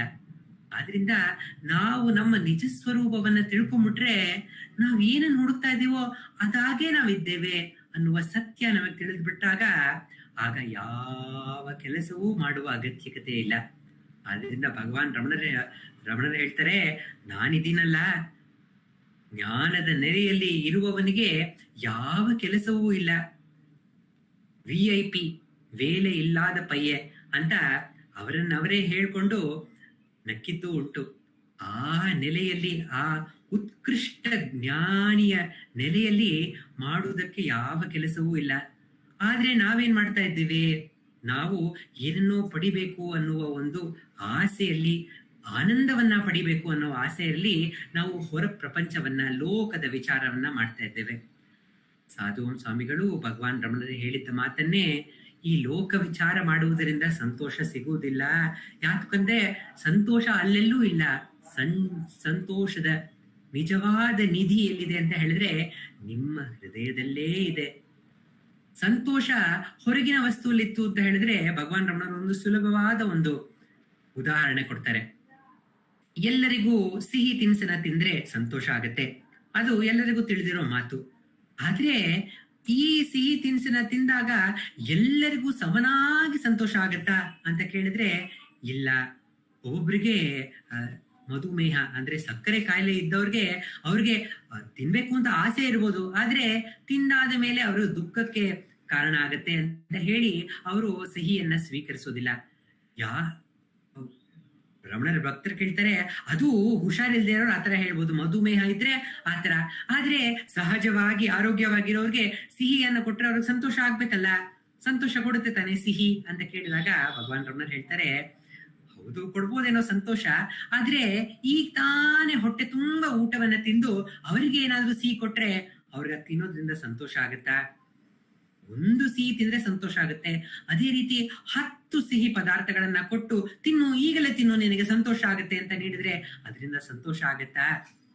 ಸಂತೋಷ ಅನ್ನುವುದು ಆ ಸಿಹಿ ಪದಾರ್ಥದ ನಿಜ ಸ್ವರೂಪ ಅಂತ ಹೇಳಿದ್ರೆ ಯಾರು ಯಾವಾಗ ತಿಂದ್ರೂ ಅದು ಸಂತೋಷವನ್ನ ನೀಡ್ಬೇಕು. ಆದ್ರೆ ಅದಲ್ಲವಲ್ಲ, ನಮ್ಮ ಅನುಭವದ ಮೂಲಕ ಸಿಹಿ ಪದಾರ್ಥ ಯಾವಾಗ್ಲೂ ಎಲ್ಲಾ ಸಮಯದಲ್ಲೂ ಎಲ್ಲರಿಗೂ ಸಮನಾಗಿ ಸಂತೋಷವನ್ನ ನೀಡ್ತಾ ಇಲ್ಲ. ಆದ್ರಿಂದ ಸಂತೋಷದ ಆ ಆನಂದದ ಮೂಲ ಬೇರೆ ಎಲ್ಲೋ ಇದೆ. ಭಗವಾನ್ ರಮಣ ಹೇಳ್ತಾರೆ, ಆ ಒಂದು ಸಂತೋಷದ ಮೂಲ ನಿಮ್ಮ ಹೃದಯದಲ್ಲೇ ಇದೆ. ನಿಮ್ಮ ನಿಜ ಸ್ವರೂಪವೇ ಆ ಸಂತೋಷ. ಯಾವ ಸಂತೋಷ? ಈಗ ಬಂದು ಹೋಗುವಂತ ಸಂತೋಷ ಅಲ್ಲ. ಈ ಒಂದು ಐಸ್ ಕ್ರೀಮ್ ಅನ್ನೋ, ಸ್ವೀಟ್ ಅನ್ನೋ, ಚಾಕ್ಲೇಟ್ ಅನ್ನೋ ತಿಂದ್ರೆ ಕೆಲವು ನಿಮಿಷಗಳ ಮಾತ್ರ ಆ ಸಂತೋಷ. ಅದಾದ ನಂತರ ಬೇರೆ ಇನ್ನೇನೋ ಬೇಕಲ್ಲ, ಸಿಹಿ ಜಾಸ್ತಿ ಆಗೋಯ್ತು, ಸ್ವಲ್ಪ ಖಾರ ಬೇಕಲ್ಲ ಅನ್ನುವ ಅಂತ ನಮ್ಮ ಮನಸ್ಸು ಮತ್ತೆ ಬೇರೆ ಏನೋ ವಸ್ತುವನ್ನ ಆಸೆ ಪಡುತ್ತೆ. ಆದ್ರೆ ಈ ಸಂತೋಷ ಇದೆಯಲ್ಲ, ನಿಮ್ಮ ಸ್ವರೂಪವೇ ಆದಂತಹ ಸಹಜವಾದ ಆನಂದ. ಈ ಆನಂದದಲ್ಲಿ ಯಾವ ಒಂದು ಆಸೆಯೂ ಇಲ್ಲ, ಯಾವ ಒಂದು ಬಯಕೆಯೂ ಇಲ್ಲ, ಯಾವ ಒಂದು ಭಯವೂ ಇಲ್ಲ, ಯಾವ ಒಂದು ಆತಂಕವೂ ಇಲ್ಲ. ಎಲ್ಲಕ್ಕಿಂತ ಮೀರಿದಂತಹ, ಯಾವುದೇ ಮಿತಿ ಇಲ್ಲದಂತಹ ಆನಂದ ನೀವೇ. ಅದನ್ನ ನಾವು ಹೊರ ಪ್ರಪಂಚದಲ್ಲಿ ಹುಡುಕ್ತಾ ಇದ್ದೇವೆ, ಅಲ್ಲಿಲ್ಲ. ಅದು ನಮ್ಮ ನಿಜ ಸ್ವರೂಪವೇ. ಆತ್ಮದೆಡೆಗೆ ತಿರುಗಿ ಅಂತ ಸಾಧುವನ್ ಸ್ವಾಮಿಗಳು, ಆನಂದದ ಒಂದು ವಸ್ತು ಹೃದಯದಲ್ಲಿ ಇರುವುದು, ಪ್ರೀತಿಯಿಂದ ಹುಡುಕಿದರೆ ಮಿತಿ ಇಲ್ಲದ ಸುಖವದು. ನಮ್ಮ ಒಂದು ನೃತ್ಯ ರೂಪಕ ಪರಮಾನಂದ ರಮಣ, ಅದರಲ್ಲಿ ಬರುವ ಒಂದು ಕತೆ ಏನು ಅಂತ ಹೇಳಿದ್ರೆ, ಒಬ್ಬಳು ರಾಣಿ, ಆ ರಾಣಿಯ ಗಂಡ ರಾಜನಿಗೆ ಯಾವುದೋ ಒಂದು ಕಾಯಿಲೆ. ರಾಜ ವೈದ್ಯರೆಲ್ಲರೂ ಬಂದು ನೋಡಿ, ಆ ರಾಜನನ್ನ ನೋಡಿ, ಇದಕ್ಕೆ ಒಂದೇ ಪರಿಹಾರ. ರಾಜ ತುಂಬಾ ದುಃಖದ ಸ್ಥಿತಿಯಲ್ಲಿದ್ದಾನೆ, ಅವರನ್ನ ಹೊರತರಬೇಕು ಅಂತ ಹೇಳಿದ್ರೆ ಯಾರು ನಿಜವಾಗಿಯೂ ಆನಂದವಾಗಿರ್ತಾನೋ, ಆ ಯಾವಾಗ್ಲೂ ಸದಾ ಆನಂದದಲ್ಲಿ ನೆಲೆಸಿರುವವನ ಒಬ್ಬನ ಅಂಗಿಯನ್ನ ತಂದು ತೊಡಸಿದ್ರೆ ಇವನು ಗುಣಮುಖರಾಗ್ತಾನೆ, ರಾಜರು ಗುಣಮುಖರಾಗ್ತಾರೆ ಅಂತ ವೈದ್ಯರು ಬಂದು ರಾಣಿಗೆ ಹೇಳ್ತಾರೆ. ರಾಣಿ ಈ ಅವಳ ರಾಜ್ಯದಲ್ಲೆಲ್ಲ ಯಾರು ನಿಜವಾಗಿಯೂ ಸಂತೋಷವಾಗಿದ್ದಾರೆ ಅವರ ಅಂಗಿಯನ್ನು ತೆಗೆದುಕೊಂಡು ಬನ್ನಿ ಅಂತ ಹೇಳಿದಾಗ ರಾಜಭಟರು ಎಲ್ಲಾ ಕಡೆ ಹೋಗಿ ಯಾರನ್ನ ಕೇಳಿದ್ರು ಯಾರು ಸಂತೋಷವಾಗೇ ಇಲ್ಲ. ರಾಣಿಗೆ ಬಹಳ ಬೇಜಾರು, ಇದೇನಿದು, ನಮ್ಮ ರಾಜ್ಯದಲ್ಲಿ ಯಾರೂ ಸಂತೋಷವಾಗಿಲ್ವಾ? ಎಲ್ಲರಿಗೂ ಏನಾದ್ರೂ ಒಂದು ದುಃಖ ಇದೆಯಲ್ಲ, ನಾನೇ ಹುಡ್ಕೊಂಡು ಹೋಗ್ತೀನಿ, ಯಾರು ನಿಜವಾದ ಸಂತೋಷವಾಗಿರ್ತಾರೋ ಅವ್ರನ್ನ ಹುಡ್ಕೊಂಡು ಹೋಗ್ತೀನಿ ಅಂತ ಹೇಳಿ ತಾನೇ ತನ್ನ ಸಖಿಯನ್ನು ಸೇರಿ ಅವಳು ಈ ಒಂದು ಪಯಣದಲ್ಲಿ ನಿಜವಾದ ಸಂತೋಷವಾಗಿರುವ ಒಬ್ಬ ಮನುಷ್ಯನನ್ನ ಹುಡುಕುತ್ತಾ ಅವರು ಪಯಣವನ್ನ ಬೆಳೆಸ್ತಾರೆ. ಪಯಣ ಬೆಳೆಸಿದಾಗ ಅಲ್ಲಿ ಆನಂದದಿಂದ ನರ್ತನ ಮಾಡುವಂತಹ, ಸಂತೋಷದಿಂದ ನರ್ತನ ಮಾಡುವಂತಹ ನರ್ತಕರನ್ನ ನೋಡ್ತಾರೆ.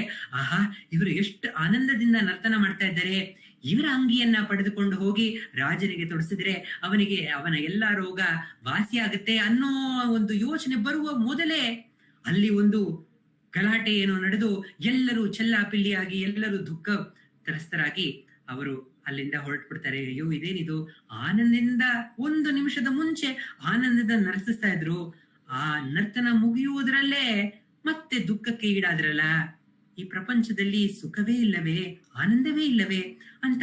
ಹೋಗ್ಲಿ, ಮಕ್ಕಳು ಸದಾ ಆನಂದದಿಂದ ಇರ್ತಾರೆ, ಅವರ ಬಳಿ ಹೋಗಿ ಅವರನ್ನ ಹೇಗಾದ್ರೂ ಮನವೊಲಿಸಿ ಅವರ ಅಂಗಿಯನ್ನ ನಾನು ಪಡೆದುಕೊಳ್ತೀನಿ ಅಂತ ಹೇಳಿ ಚಿಕ್ಕ ಮಕ್ಕಳ ಹತ್ರ ಹೋಗಿ, ನೋಡಿ ಚಿಕ್ಕ ಮಕ್ಕಳ, ನಿಮ್ಮ ಅಂಗಿಗಳ, ನಮ್ಮ ರಾಜ ಇದ್ದಾರಲ್ಲ, ಅವ್ರಿಗೆ ಹುಷಾರಿಲ್ಲ, ನಿಮ್ಮ ಅಂಗಿ ಬೇಕು, ಆದ್ರೆ ನಿಮ್ಮ ಅಂಗಿ ಅವರಿಗೆ ಸರಿ ಹೋಗೋದಿಲ್ಲ, ಅದರಿಂದ ಹೊಸ ಅಂಗಿಯನ್ನ ನಾನು ನಿಮಗೆ ನೀಡ್ತೇನೆ, ಈ ಅಂಗಿಯನ್ನ ಧರಿಸಿ ಕೆಲವು ನಿಮಿಷಗಳು ಆಟಾಡಿ ಮತ್ತೆ ಈ ಅಂಗಿಯನ್ನ ನಮಗೆ ಹಿಂದಿರುಗಿಸ್ತೀರಾ ಅಂತ ಕೇಳಿದಾಗ ಆಯ್ತು ಆಯ್ತು ಅಂತ ಒಪ್ಕೊಂಡರ ಆ ಚಿಕ್ಕ ಮಕ್ಕಳು ಆ ರಾಜನ ಅಂಗಿಯನ್ನ ತೊಟ್ಟ ಕೂಡಲೇ ಆನಂದದಿಂದ ಈ ಅಂಗಿ ನನಗೇ ಬೇಕಲ್ಲ, ಈ ಅಂಗಿ ನಾನ್ ಕೊಡೋದಿಲ್ಲ ಅಂತ ಹೇಳಿ ರಾಣಿ ದಯಮಾಡಿ ಕೊಡಪ್ಪ, ರಾಜನಿಗೆ ಬೇಕು ಈ ಅಂಗಿ, ನಿನಗೆ ಬೇರೆ ಅಂಗಿಯನ್ನ ಕೊಡ್ತೀನಿ ಅಂತ ಕೇಳಿದಾಗ ಆ ಮಗು ಇಲ್ಲ ಇಲ್ಲ ನನಗೆ ಇದೇ ಅಂಗಿ ಬೇಕು ಅಂತ ಅಳಲು ಪ್ರಾರಂಭಿಸುತ್ತೆ.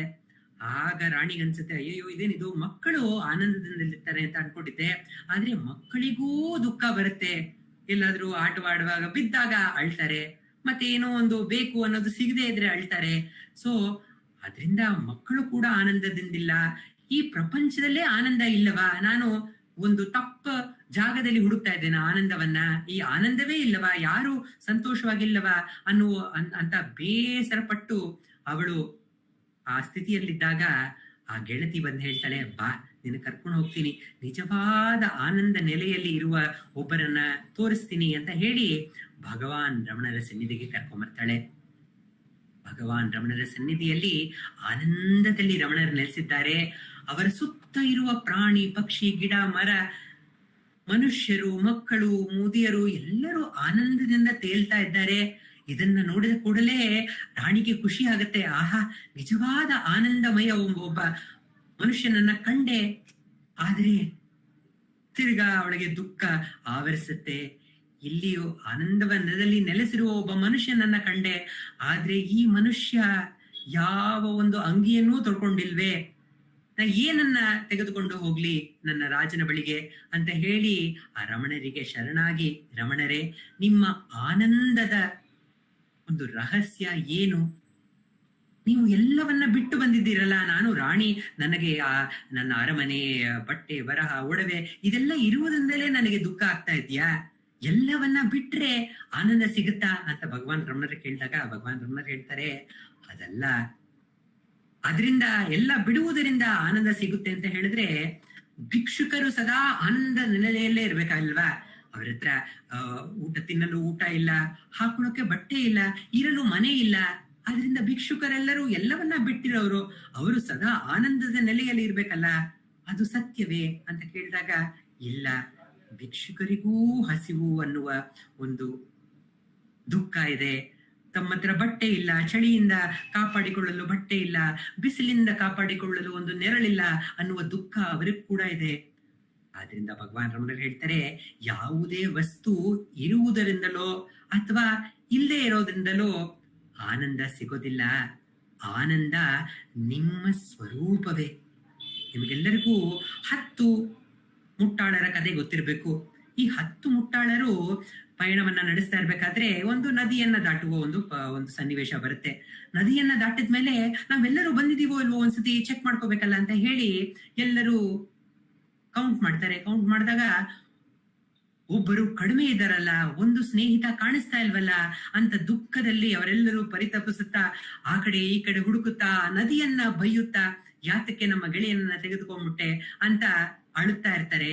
ಅಲ್ಲಿ ಹೋಗ್ತಾ ಇದ್ದ ಒಬ್ಬ ದಾರಿ ಹೋಗ, ಎಲ್ಲಿ ಯಾತಕ್ಕೆ ಅಳ್ತಾ ಇದ್ದೀರಾ, ಓ ನೀವು 10 ಜನ ಇದ್ರಾ, ಎಲ್ಲಿ ನಿಂತ್ಕೊಳ್ಳಿ ನೋಡೋಣ ಅಂತ ಹೇಳಿ ಒಬ್ಬೊಬ್ಬರ ಕೈ ಮೇಲೂ ಒಂದೊಂದು ಏಟನ್ನ ಕೊಟ್ಟು ಅವ್ರ 10 ಜನವೂ ಇದ್ದಾರೆ ಅನ್ನುವ ಸತ್ಯವನ್ನ ಅವರು ತಿಳಿಸ್ತಾರೆ.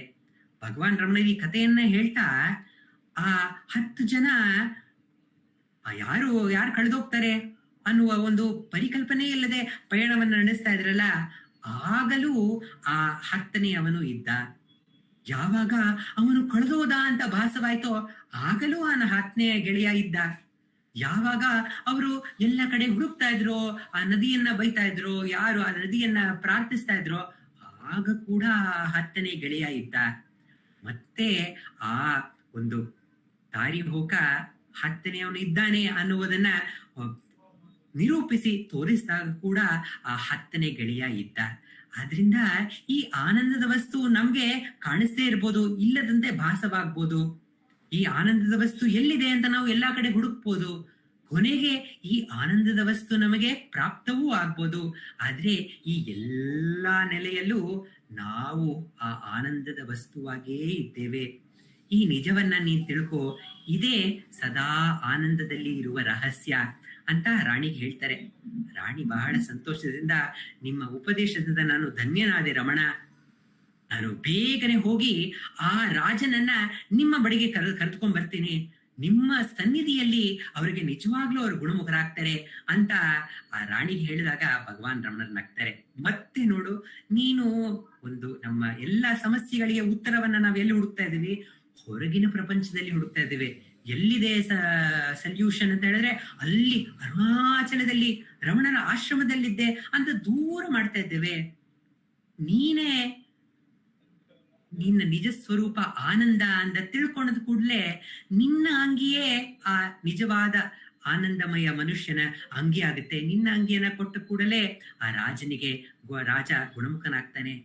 ಇಲ್ಲದಿದ್ರೆ ಇನ್ನೂ ಸುಲಭವಾದ ಮಾರ್ಗ, ಆ ರಾಜನೇ ನನ್ನ ನಿಜ ಸ್ವರೂಪ ಆನಂದ ಎನ್ನುವ ಸತ್ಯವನ್ನ ಯಾವಾಗ ತಿಳ್ಕೊಳ್ತಾನೋ ಆಗ ಅವನ ಅಂಗಿಯೇ ನಿಜವಾದ ಆನಂದಮಯ ಮನುಷ್ಯನ ಅಂಗಿ ಆಗುತ್ತೆ. ಆಗ ಅವನ ಎಲ್ಲ ರೋಗಗಳು ಗುಣಮುಖವಾಗುತ್ತೆ ಅಂತ ಭಗವಾನ್ ರಮಣರು ಅವಳಿಗೆ ಉಪದೇಶವನ್ನ ನೀಡ್ತಾರೆ. ನಾವು ಈ ಆನಂದದ ವಸ್ತುವನ್ನ ಹೊರಗೆ ಪ್ರೀತಿಯಿಂದ, ಶ್ರದ್ಧೆಯಿಂದ, ಸಿನ್ಸಿಯರಿಟಿಯಿಂದ ಆಚೆ ಕಡೆ ಹುಡುಕ್ತಾ ಇದ್ದೇವೆ. ಭಗವಾನ್ ರಮಣರು ಹೇಳ್ತಾರೆ, ಅದೇ ಶ್ರದ್ಧೆ, ಅದೇ ಪ್ರೀತಿಯಿಂದ ನಿಮ್ಮೊಳಗೇ ಇರುವ ನಿಮ್ಮ ನಿಜ ಸ್ವರೂಪವನ್ನ ಅರಸಿದ್ರೆ ಅಲ್ಲಿ ನೀವೇ ಆನಂದಮಯ ಸ್ವರೂಪ ಎನ್ನುವ ಸತ್ಯ ನಿಮಗೆ ತಿಳಿಯುತ್ತೆ ಅಂತ ಭಗವಾನ್ ರಮಣರು ಈ ಧ್ಯಾನದ ಹಾಡಿನ ಮೂಲಕ ಸಾಧುವೋಂ ಸ್ವಾಮಿಗಳ ಒಂದು ಪದಗಳ ಮೂಲಕ ನಮಗೆ ತಿಳಿಸ್ತಾ ಇದ್ದಾರೆ. ಓಂ ನಮೋ ಭಗವತೆ ಶ್ರೀರಮಣಾಯ. ನಮೋ ರಮಣ. ಈಗ ರಮಣ ಅಷ್ಟೋತ್ತರದ ಮನನವನ್ನು ಡಾಕ್ಟರ್ ಶಾರದಾ ಅವರು ನಮ್ಮೊಂದಿಗೆ ಹಂಚ್ಕೊಳ್ತಾ ಇದ್ದಾರೆ. ಇವತ್ತು ಯಾವ ಸಾಲುಗಳನ್ನು ನೋಡೋಣ ಅಂತ ಹೇಳಿ ಅಕ್ಕ ನಮಗೆ ತಿಳಿಸ್ಕೊಡ್ತಾರೆ.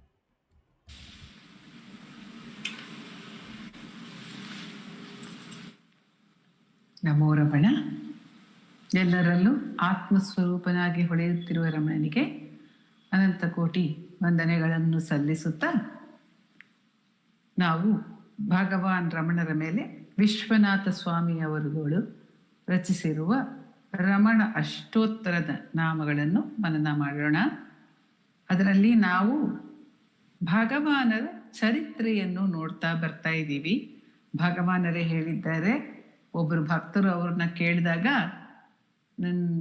ನೀವು ನನ್ನ ಚರಿತ್ರೆಯನ್ನು ಓದಬೇಕಾದ್ರೆ ಅಷ್ಟೋತ್ತರ ನಾಮಾವಳಿಯನ್ನು ಓದ್ಬಿಟ್ರೆ ನಿಮಗೆ ನನ್ನ ಚರಿತ್ರೆಯ ಒಂದು ಮೂಲ ರೂಪ ಸಿಗ್ಬಿಡುತ್ತೆ ಅಂತ ಭಗವಾನರು ತಿಳಿಸಿದ್ದಾರೆ. ಅದನ್ನ ವಿಶ್ವನಾಥ ಸ್ವಾಮಿ ಅದರೊಳಗೆ ಅಳವಡಿಸಿ ಅದನ್ನ ಒಳಗೊಂಡ ರೂಪದಲ್ಲಿ ಅಷ್ಟೋತ್ತರವನ್ನು ರಚಿಸಿದ್ದಾರೆ.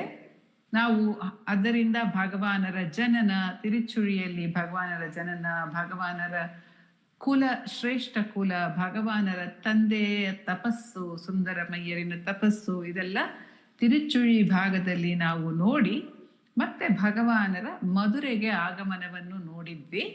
ಆ ಒಂದು ಮಧುರೆ ಆಗಮನವನ್ನು, ಮಧುರೆಯಲ್ಲಿ ನಡೆಸಿರುವ ಭಗವಾನರ ಲೀಲೆಗಳನ್ನು ವಿಶ್ವನಾಥ ಸ್ವಾಮಿ ಒಂದು ನಾಮದಲ್ಲಿ ಅಳವಡಿಸಿದ್ದಾರೆ. ಅದು ದ್ವಾದಶಾಂತ ಮಹಾಸ್ಥಲೆ ಲಬ್ಧ ವಿದ್ಯೋದಯಾಯ ನಮಃ. ಆ ಒಂದು ನಾಮದಲ್ಲಿ ನಾವು ಅನೇಕ ಮಧುರೈ ಲೀಲೆಗಳನ್ನು, ಭಗವಾನರ ಲೀಲೆಗಳನ್ನು ನಾವು ಸ್ಮರಣೆ ಮಾಡ್ತಾ ಇದ್ವಿ.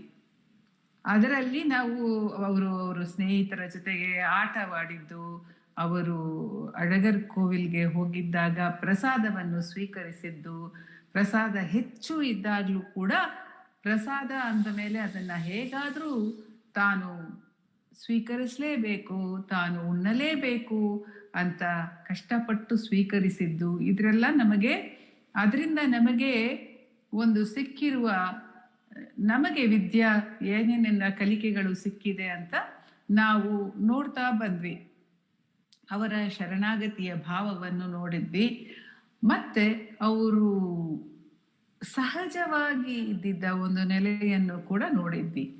ಕೊನೆಯಲ್ಲಿ ನಾವು ಅವರು ಅರುಣಾಚಲ ಈ ಭೂಮಿಯ ಮೇಲೆ ಒಂದು ನೆಲೆ ಎಂದು ತನ್ನ ಒಬ್ಬರ ರಿಲೇಟಿವ್ ಹತ್ರ ಇಂದ ಅವರು ಕಲ್ತಿರೋದನ್ನ ನಾವು ಅದನ್ನು ಕೂಡ ನಾವು ಗಮನಕ್ಕೆ ತಂದ್ವಿ.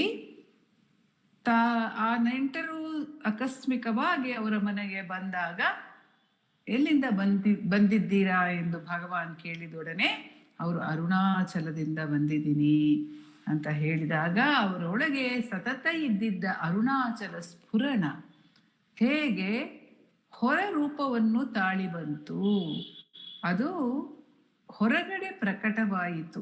ಆತ್ಮಸ್ವರೂಪ ಸದಾ ನಮ್ಮಲ್ಲಿ ಇರುತ್ತೆ, ಆದರೆ ಅದರ ಜೊತೆಗೆ ನಾವು ಸಂಪೂರ್ಣವಾದ ಒಂದು ಸಂಪರ್ಕವನ್ನು ನಾವು ಇಟ್ಕೋಬೇಕಾದ್ರೆ, ಅದನ್ನ ನಾವು ಸ್ಥಾಪಿಸಿದ್ದಾಗ ಆಗ ಅದು ಹೊರಗಡೆಯೂ ಪ್ರಕಟವಾಗುತ್ತೆ ಅನ್ನೋ ರೀತಿಯಲ್ಲಿ ಅರುಣಾಚಲ ಈ ಭೂಮಿ ಅಂದ್ರೆ ಈ ದೇಹ ಅಂತಾನು ನಾವು ನೋಡಿದ್ವಿ.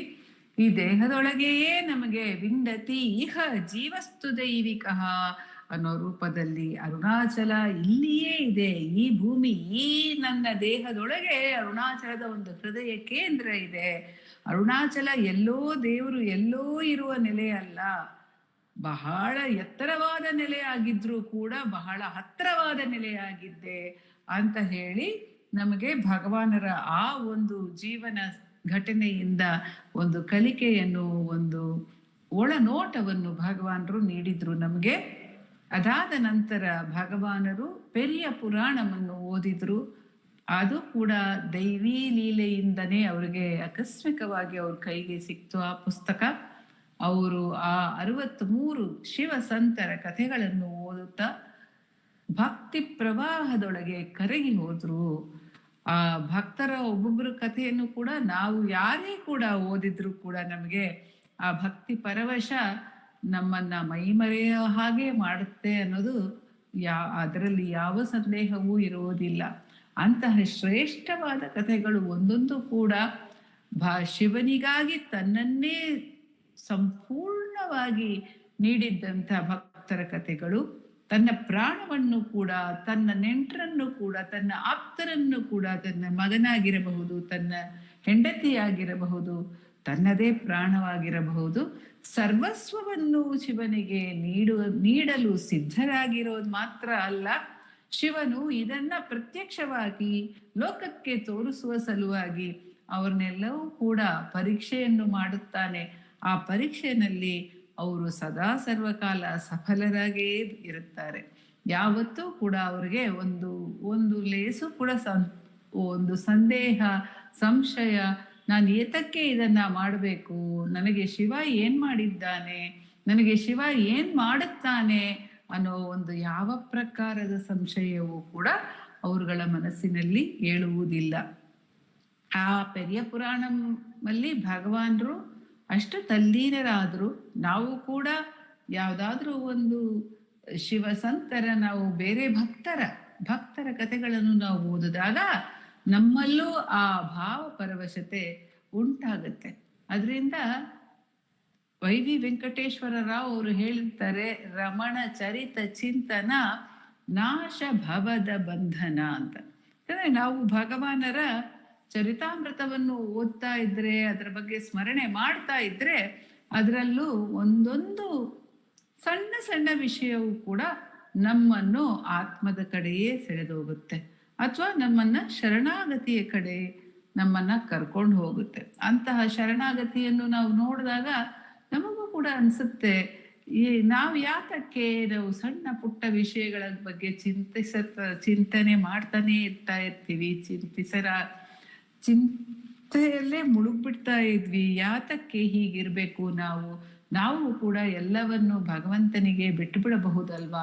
ಅವರೆಲ್ಲ ಹೇಗ್ ಬಿಟ್ಟಿದ್ದಾರೆ, ಎಂತೆಂಥ ಕಷ್ಟಗಳನ್ನ ಎದುರು ನೋಡಿದ್ರು ಕೂಡ ಎಲ್ಲವನ್ನೂ ಭಗವಂತನಿಗೆ ಬಿಟ್ಬಿಟ್ಟಿದಾರಲ್ಲ. ನಮ್ಮ ಜೀವನದಲ್ಲಿ ಭಗವಾನರು ಕೊಡ್ತಾ ಇರೋ ಕಷ್ಟಗಳು ಅಷ್ಟು ದೊಡ್ಡದು ಇಲ್ವೋ ಏನೋ ಅಂತೆಲ್ಲ ನಮಗೆ ಮನಸ್ಸಿಗೆ ಬರುತ್ತೆ, ಆ ಹಿರಿಮೆಯನ್ನು ನಾವು ಓದ್ತಾ ಇರ್ಬೇಕಾದ್ರೆ.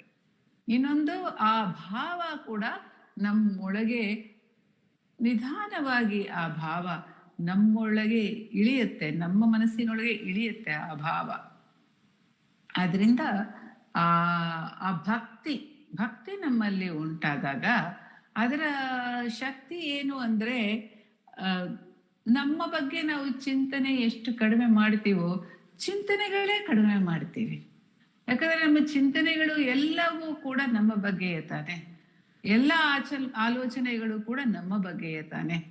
ಹಾಗಾಗಿ ನಮ್ಮ ಬಗ್ಗೆ ನಾವು ಚಿಂತಿಸುವುದನ್ನು ನಿಲ್ಲಿಸ್ಬಿಟ್ರೆ ಇನ್ಯಾವುದರ ಬಗ್ಗೆ ಚಿಂತನೆ ಮಾಡಬೇಕು? ನಾವು ಯಾವ ವಿಷಯದ ಬಗ್ಗೆಯೂ ನಾವು ಚಿಂತನೆ ಮಾಡುವುದಿಲ್ಲ. ಆದ್ದರಿಂದಲೇ ಬೇರೆ ಬೇರೆ ಸಾಧನೆಗಳಲ್ಲಿ, ಭಕ್ತಿ ಸಾಧನೆಗಳಲ್ಲಿ ಈಶ್ವರನಿಗೆ ಎಲ್ಲ ಕರ್ಮವನ್ನು ಒಪ್ಪಿಸಿಬಿಡು ಅಥವಾ ಈಶ್ವರ ಮೇಲೆ ಎಲ್ಲ ಭಾರವನ್ನು ಹಾಕಿಬಿಡು ಅಂತಾರೆ ಭಗವಾನರು. ಆ ಎಲ್ಲ ಭಾರವನ್ನು ಹಾಕೋದಂದ್ರೆ ಏನು? ಅದು ಸಾಧ್ಯವೇ ಅಂತ ನೋಡಿದ್ರೆ ನಾವು ಸಾಧು ಸಂತರ ಕಥೆಗಳನ್ನು ಓದಿದಾಗ ಹೌದು, ಇದು ಸಾಧ್ಯ.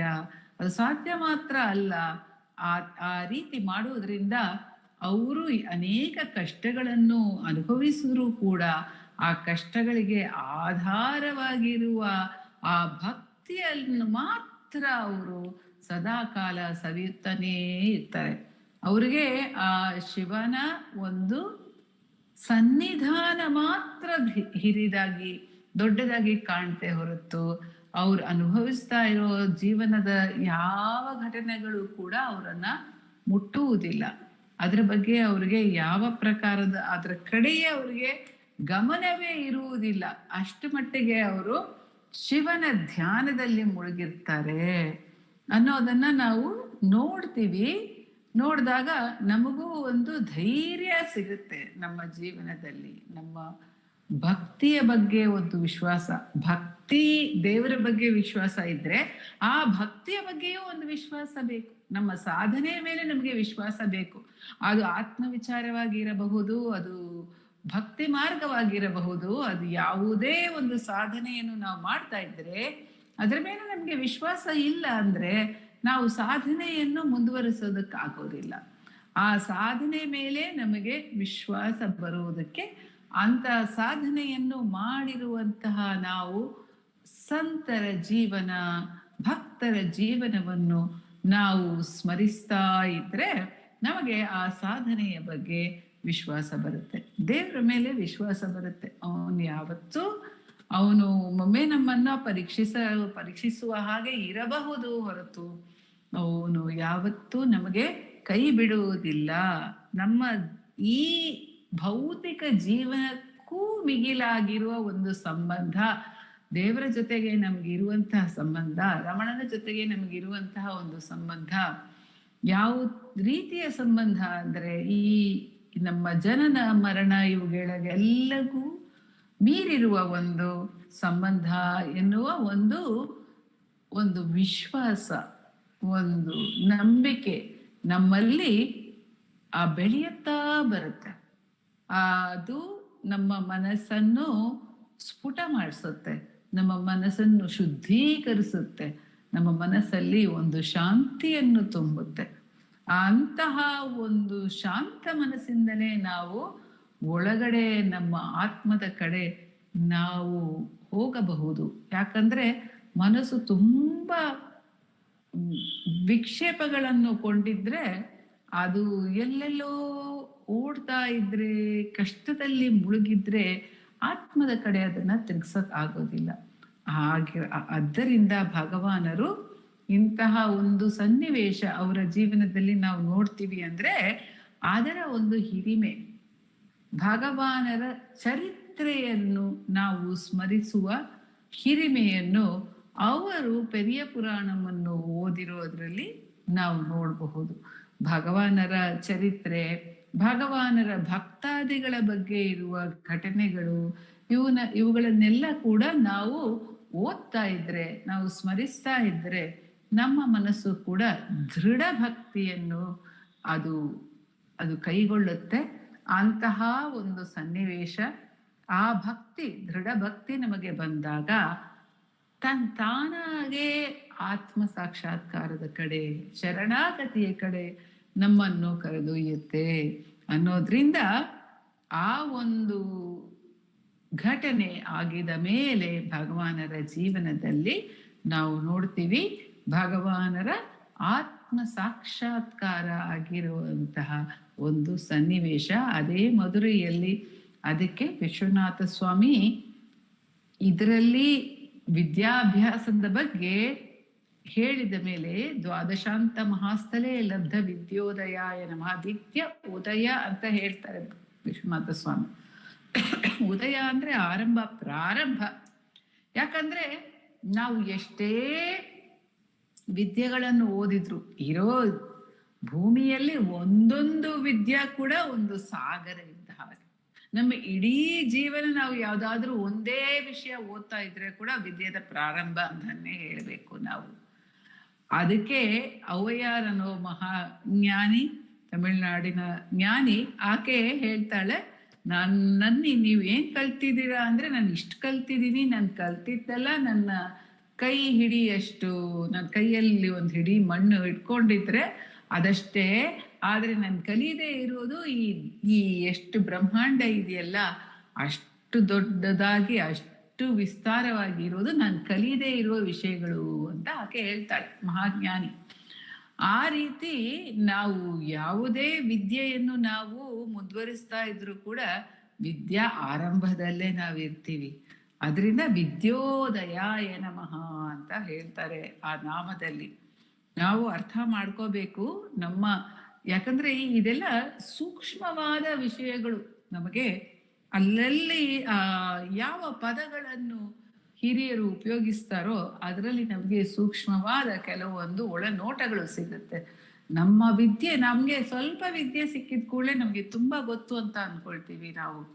ಆದ್ರೆ ಗೊತ್ತಾಗ್ತಾ ಆಗ್ತಾ ಎಷ್ಟು ಮಟ್ಟಿಗೆ ಒಬ್ಬನಿಗೆ ಜಾಸ್ತಿ ಹಿರಿಯದಾಗಿ ವಿದ್ಯೆ ಇರುತ್ತೋ ಅವನಿಗೆ ವಿನಯವೂ ಇರುತ್ತೆ. ಯಾಕಂದ್ರೆ ಇನ್ನೂ ಎಷ್ಟಿದೆ ಕಲಿಯಕ್ಕೆ ಅಂತ ಅವನಿಗೆ ಗೊತ್ತಾಗುತ್ತೆ. ಪ್ರಾರಂಭದಲ್ಲಿ ಎಲ್ಲವನ್ನೂ ಕಲ್ತ್ಬಿಟ್ಟಿದೀವಿ ಅನ್ಕೊಳ್ತೀವಿ. ಆದ್ರೆ ಹೋಗ್ತಾ ಹೋಗ್ತಾ ನಾನು ಕಲ್ತಿಲ್ಲ, ನನಗೆ ಗೊತ್ತಿಲ್ಲ ಏನೋ ಒಂದು ಜ್ಞಾನ ಬಂದಾಗ ಅದು ನಮ್ಮನ್ನ ಆಳವಾದ ನಿಜವಾದ ಜ್ಞಾನದ ಕಡೆ ನಮ್ಮನ್ನ ಕರೆದೊಯ್ಯುತ್ತೆ. ಯಾಕಂದ್ರೆ ಎಷ್ಟು ಮಟ್ಟಿಗೆ ನನಗೆ ಗೊತ್ತು ಅನ್ಕೊಂಡಿರ್ತೀವೋ ಅದು ಅಹಂಕಾರದ ಭಾವನೆ. ಎಷ್ಟು ಮಟ್ಟಿಗೆ ಗೊತ್ತಿಲ್ವಲ್ಲ ಅನ್ನೋದು ನನಗೆ ಗೊತ್ತಾಗುತ್ತೋ ಅಷ್ಟು ಮಟ್ಟಿಗೆ ಅದು ಶರಣಾಗತಿಯ ಭಾವ ನಮ್ಮಲ್ಲಿ ಬರುತ್ತೆ. ಆವಾಗ ಆ ವಿದ್ಯೆ ಉದಯ ಆಗಿದ್ದಾಗ ಆ ವಿದ್ಯೆ ಉದಯದ ಸೂರ್ಯೋದಯದ ಹಾಗೆ ಆ ಉದಯದಲ್ಲೇ ಒಂದು ಪ್ರಕಾಶ ಕೊಡುತ್ತೆ. ಅದು ಯಾವ ಪ್ರಕಾಶ ಕೊಡುತ್ತೆ? ಈ ವಿದ್ಯೆಯ ನಿಜ ಅರ್ಥ ಏನು ಅನ್ನೋದನ್ನ ತೋರ್ಸಕ್ಕೆ ಪ್ರಾರಂಭಿಸುತ್ತೆ. ವಿದ್ಯೆ ಉದಯ ಆದಾಗ, ನಿಜವಾದ ವಿದ್ಯೆ ನಮ್ಮಲ್ಲಿ ಉದಯವಾದಾಗ ಇವೆಲ್ಲ ವಿದ್ಯೆಗಳು ಕೂಡ ನಾನು ಎಷ್ಟೇ ಕಲಿತರೂ ಕೂಡ ಅದಕ್ಕೆ ಸೀಮಿತವಾಗಿ ಇರೋದಿಲ್ಲ. ಅದಕ್ಕೆ ಒಂದು ಕೊನೆ ಅನ್ನೋದೇ ಇರೋದಿಲ್ಲ. ವಿದ್ಯೆಗೆ ಕೊನೆ ಅನ್ನೋದೇ ಇಲ್ಲ. ಮತ್ತೆ ಯಾವುದನ್ನ ನಾನು ವಿದ್ಯೆ ಅಂತ, ನಿಜವಾದ ವಿದ್ಯೆ ಅಂತ ಕರೀಬಹುದು ಅಂದ್ರೆ ಇವಕ್ಕೆಲ್ಲಕ್ಕೂ ಆಧಾರವಾಗಿರುವ ಆತ್ಮವಿದ್ಯೆಯೇ ನಿಜವಾದ ವಿದ್ಯೆ. ಅದು ಬಂದರೇನೆ ವಿದ್ಯೆಯ ಉದಯ ಅಲ್ಲ, ಪರಿಪೂರ್ಣತೆ ಸಿಕ್ಕುತ್ತೆ. ಅದಕ್ಕೆ ಉಪನಿಷದಲ್ಲಿ ಕೇಳಿದರೆ ಯಾವುದನ್ನ ಅರಿಯೋದ್ರಿಂದ ಎಲ್ಲವನ್ನೂ ಅರಿಯುತ್ತೇನೋ ಆ ವಿದ್ಯೆಯನ್ನು ನನಗೆ ಹೇಳ್ಕೊಡು ಅಂತ ಗುರು ಹತ್ರ ಬೇಡ್ಕೊತಾನೆ ಶಿಷ್ಯ. ಆ ರೀತಿ ನಾವು ವಿದ್ಯೋದಯ ಆಗಿದ ತಕ್ಷಣ, ನಮಗೆ ಭಕ್ತಿ ಭಾವದಿಂದ ವಿದ್ಯೋದಯ ಆಗಿದ ತಕ್ಷಣ ನಮ್ಮಲ್ಲಿ ಒಂದು ಅರಿವು ಮೂಡು ಬರುತ್ತೆ. ಇದೆಲ್ಲವೂ ಕೂಡ ಕ್ಷಣಿಕ, ಇದೆಲ್ಲವೂ ಕೂಡ ಸೀಮಿತವಾಗಿರುವ ವಿದ್ಯೆಗಳು. ನನಗೆ ನಿಜವಾದ ವಿದ್ಯೆಯನ್ನು ಕೊಡು ಅಂತ ಭಗವಂತನ ಕಡೆ ನಾವು ತಿರುಗ್ತೀವಿ. ತಿರುಗಿದಾಗ ವಿಶ್ವನಾಥ ಸ್ವಾಮಿ ಹೇಳ್ತಾರೆ, ಮಹಾಶಕ್ತಿ ನಮ್ಮಲ್ಲಿ ಇಳಿದು ಬಂದು ನಮಗೆ ಆ ತನ್ನ ಹಿರಿಮೆಯನ್ನು ತೋರಿಸ್ಕೊಡುತ್ತೆ. ಬರುವ ನಾಮದಲ್ಲಿ ಮಹಾಶಕ್ತಿ ನಿಪಾತೇನ ಪ್ರಬುದ್ಧಾಯ ನಮಃ ಅಂತ ಭಗವಾನರ ಲೀಲೆಯನ್ನು ಅವರು ಮುಂದುವರಿಸ್ತಾರೆ.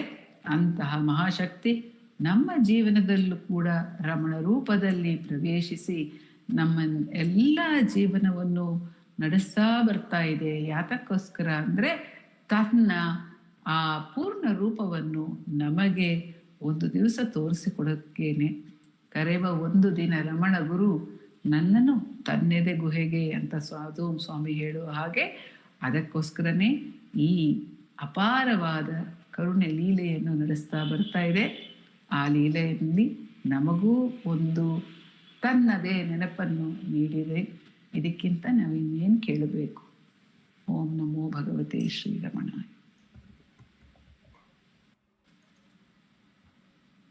ನಮೋ ರಮಣ. ಈಗ ಇಂದಿನ ಸತ್ಸಂಗವನ್ನು ಅಕ್ಷರ ವರ್ಣಮಾಲೆಯ ಮೂಲಕ ಮುಕ್ತಾಯಗೊಳಿಸೋಣ. ಅಕ್ಷರ ವರ್ಣಮಾಲೆ ರೇವತಿ ಶಂಕರ್ ಅವರು ಹಾಗೂ ಸ್ವಪ್ನ ಗಣೇಶ್ ಅವರು ಹಾಡಿದ್ದಾರೆ. ಅದಾದ ನಂತರ ಅಷ್ಟೋತ್ತರ ಪೂಜೆಯು ಇರುತ್ತದೆ. ಅರುಣಾಚಲ ಶಿವ ಅರುಣಾಚಲ ಶಿವ ಅರುಣಾಚಲ ಶಿವ ಅರುಣಾಚಲ ಅರುಣಾಚಲ ಶಿವ ಅರುಣಾಚಲ ಶಿವ ಅರುಣಾಚಲ ಶಿವ ಅರುಣಾಚಲ. ನಿನ್ನ ದೃಷ್ಟಿ ಗುರಿ ಬೀಳದೇಕೆ ತಪ್ಪೇನಿದೆ ನನ್ನದು ಅರುಣಾಚಲ. ಮುನಿಗೌತಮನುತಿಸಿರುವ ಕೃಪಾಚಲ ಕನಿಕರಿಸೆನಗೆ ಅರುಣಾಚಲ. ಲೋಕವ ಬೆಳಗುವ ರವಿಯೇ ನನ್ನೆದೆ ಕಮಲವ ಅರಳಿಸು ಅರುಣಾಚಲ. ನಿನ್ನ ಬಲಿಯು ನಾನಮಿಸಿ ನಿಂತಿರುವೆ ನುಂಗು ನನ್ನ ನೀ ಅರುಣಾಚಲ. ಕೃಪಾಚಂದ್ರನೀ ಕಿರಣ ಬೆರಳುಗಳ ಸೋಕಿಸಿಡಿಸು ಸುಧೆ ಅರುಣಾಚಲ. ವಸನ ಸರಿಸಿ ದಿಗಂಬರನಾಗಿಸಿ ಕೃಪೆಯನ್ನು ಹೊದಿಸೋ ಅರುಣಾಚಲ. ಅಡಗಿ ನುಡಿಯು ಸುಖ ಜಲದಿ ಮೀರಲು ನೆಲೆಸು ಎದೆಯಲಿ ಅರುಣಾಚಲ. ವಂಚನೆ ಸಂಚು ಪರೀಕ್ಷೆ ನಿಲ್ಲಿಸಿ ಘನ ಮಿಂಚ ಹೊಳೆಸು ನೀ ಅರುಣಾಚಲ. ಜ್ಞಾನ ಘನನೆ ದರ್ಶನ ಕೊಡು ಲೋಕದ ಮಾಯೆಯ ಹರಿಸು ಅರುಣಾಚಲ. ಸೇರದಿರಲು ನೀ ನನ್ನ ದೇಹ ಕಣ್ಣೀರಲಿ ಕೊಳೆಯುವುದು ಅರುಣಾಚಲ. ಮೂದಲಿಸಲು ನೀ ಪೂರ್ವ ಪಾಪಗಳು ಬಾಧಿಪವೆನ್ನನು ಅರುಣಾಚಲ. ಮೌನದಿ ನೀಡಿದೆ ಮೌನ ದೀಕ್ಷೆಯನು ಮೌನದಲುಳಿದೆನೋ ಅರುಣಾಚಲ. ಅರುಣಾಚಲ ಶಿವ ಅರುಣಾಚಲ ಶಿವ ಅರುಣಾಚಲ ಶಿವ ಅರುಣಾಚಲ. ಅರುಣಾಚಲ ಶಿವ ಅರುಣಾಚಲ ಶಿವ ಅರುಣಾಚಲ ಶಿವ ಅರುಣಾಚಲ. ಅರುಣಾಚಲ ಶಿವ ಅರುಣಾಚಲ ಶಿವ ಅರುಣಾಚಲ ಶಿವ ಅರುಣಾಚಲ. ಅರುಣಾಚಲ ಶಿವ ಅರುಣಾಚಲ ಶಿವ ಅರುಣಾಚಲ ಶಿವ ಅರುಣಾಚಲ. ಅರುಣಾಚಲ ಶಿವ ಅರುಣಾಚಲ ಅರುಣಾಚಲ ಶಿವ ಅರುಣಾಚಲ. ಎಲ್ಲರಿಗೂ ನಮೋ ರಮಣ. ನಮೋ ರಮಣ. ಈಗ ಅಷ್ಟೋತ್ತರ ಪೂಜೆಯ ಮೂಲಕ ನಮ್ಮ ಸತ್ಸಂಗವನ್ನು ಮುಗಿಸೋಣ. ಅಷ್ಟೋತ್ತರ ಪೂಜೆಯನ್ನು ಶ್ರೀಮತಿ ಉಷಾನಂದ ಕುಮಾರ್ ಅವರು ನಮ್ಮ ದಕ್ಷಿಣ ಭಾಗವಾದ ಪಲಾಕೊತ್ತುವಿನಲ್ಲಿ ನಡೆಸಲಿದ್ದಾರೆ. ಅಷ್ಟೋತ್ತರದ ಪಠಣವನ್ನು ಉಮಾ ಅಶ್ವಥ್ ಅವರು ಹಾಗೂ ಉಮಾ ಶ್ರೀಪತಿ ಅವರು ಹೇಳಲಿದ್ದಾರೆ. ಓಂ ನಮೋ ಭಗವತೆ ಶ್ರೀರಮಣಾಯ. ಭಾರದ್ವಾಜ ವಿಶ್ವನಾಥ ವಿರಚಿತಂ ಶ್ರೀರಮಣ ಅಷ್ಟೋತ್ರ ಶತನಾಮಾವಳಿಃ. ಅಪಾರ ಸಚ್ಚಿತ್ ಸುಖವಾರಿರಾಶ್ರೇ ಯಸ್ಯೋಮಿ ಮಾತ್ರಂ ಭುವನಂ ಸಮಸ್ತಂ. ಗುಹಾಹಿತಂ ತಂ ರಮಣಂ ಗಭೀರಂ ಚಿಂತಾವಿಹೀನಂ ಹೃದಿ ಚಿಂತಯಾಮಿ. ಓಂ ಮಹಾಸೇನ ಮಹೋಷೇನ ಜಾತಾಯ ನಮಃ. ಓಂ ಶ್ರೀರಮಣಾಯ ನಮಃ. ಓಂ ಗುರವೇ ನಮಃ. ಓಂ ಅಖಂಡ ಸಂವಿದಾಕಾರಾಯ ನಮಃ. ಓಂ ಮಹೋಜಸೇ ನಮಃ. ಓಂ ಕಾರಣೋದ್ಭವಾಯ ನಮಃ. ಓಂ ಜಗದಿತ್ತವತಾರಾಯ ನಮಃ. ಓಂ ಶ್ರೀ ಭೂಮಿನಾಥ ಸ್ಥಳೋಸ್ಥಿತಾಯ ನಮಃ. ಓಂ ಪರಾಶರ ಕುಲೋತ್ತಂಸಾಯ ನಮಃ. ಓಂ ಸುಂದರಾರ್ಯ ತಪಃಫಲಾಯ ನಮಃ. ಓಂ ಕಮನೀಯ ಸುಚಾರಿತ್ರಾಯ ನಮಃ. ಓಂ ಸಹಾಯಾಂಬಾ ಸಹಾಯವತೆ ನಮಃ. ಓಂ ಶೋಣಾಚಲ ಮಹೋನೀನ ಮಾನಸಾಯ ನಮಃ. ಓಂ ಸ್ವರ್ಣಹಸ್ತಕಾಯ ನಮಃ. ಓಂ ಶ್ರೀಮದ್ವಾದಶಾಂತ ಮಹಾಸ್ಥಲೆ ಲಬ್ಧ ವಿದ್ಯೋದಯಾಯ ನಮಃ. ಓಂ ಮಹಾಶಕ್ತಿ ನಿಪಾತೇನ ಪ್ರಬುದ್ಧಾಯ ನಮಃ. ಓಂ ಪರಮಾರ್ಥವಿದೇ ನಮಃ. ಓಂ ತೀವ್ರಾಯ ನಮಃ. ಓಂ ಪಿತೃಪದಾನ್ವೇಷಿಣೇ ನಮಃ. ಓಂ ಇಂದು ಮೌಳಿನ ಪಿತೃಮತೆ ನಮಃ. ಓಂ ಪಿತುರಾದೇಶತ ಶ್ರವಣಶೈಲಂ ಪ್ರಾಪ್ತಾಯ ನಮಃ. ಓಂ ತಪೋಮಯಾಯ ನಮಃ. ಓಂ ಉದಾಸೀನಾಯ ನಮಃ. ಓಂ ಮಹಾಯೋಗಿನೇ ನಮಃ. ಓಂ ಮಹೋತ್ಸಾಹಾಯ ನಮಃ. ಓಂ ಕುಶಾಗ್ರದೀಯೇ ನಮಃ. ಓಂ ಶಾಂತ ಸಂಕಲ್ಪ ಸಂಭ್ರಮಾಯ ನಮಃ. ಓಂ ಸುಸಂದೃಶೇ ನಮಃ. ಓಂ ಸವಿತ್ರೇ ನಮಃ. ಓಂ ಸ್ಥಿರಾಯ ನಮಃ. ಓಂ ತಪಕ್ಷಪಿತ ಸರ್ವಾಂಗಾಯ ನಮಃ. ಓಂ ಪುಲ್ಲಾಂಬುಜ ವಿಲೋಚನಾಯ ನಮಃ. ಓಂ ಚಂದ್ರಿಕಾಸಿತಹಾಸ ಶ್ರೀಮಂಡಿತಾನನ ಮಂಡಲಾಯ ನಮಃ. ಓಂ ಚೂತವಾಟ್ಯಾಂ ಸಮಾಸೀನಾಯ ನಮಃ. ಓಂ ಚೂಣಿತಾಖಿಲ ವಿಭ್ರಮಾಯ ನಮಃ. ಓಂ ವೇದ ವೇದಾಂತ ತತ್ವಜ್ಞಾಯ ನಮಃ. ಓಂ ಚಿನ್ಮುದ್ರಿಣೇ ನಮಃ. ಓಂ ತ್ರಿಗುಣಾತಿಗಾಯ ನಮಃ. ಓಂ ವಿರೂಪಾಕ್ಷ ಗುಹಾವಾಸಾಯ ನಮಃ. ಓಂ ವಿರಾಜದ ಚಲಾಕೃತಯೇ ನಮಃ. ಓಂ ಉದ್ದೀಪ್ತ ನಯನಾಯ ನಮಃ. ಓಂ ಪೂರ್ಣಾಯ ನಮಃ. ಓಂ ರಚಿತಾಚಲ ತಾಂಡವಾಯ ನಮಃ. ಓಂ ಗಂಭೀರಾಯ ನಮಃ. ಓಂ ಪರಮಾಚಾರ್ಯಾಯ ನಮಃ. ಓಂ ಸುಪ್ರಸನ್ನಾಯ ನಮಃ. ಓಂ ಅಭಯಪ್ರದಾಯ ನಮಃ. ಓಂ ದಕ್ಷಿಣಾಸ್ಯ ನಿವಾಯ ನಮಃ. ಓಂ ಧೀರಾಯ ನಮಃ.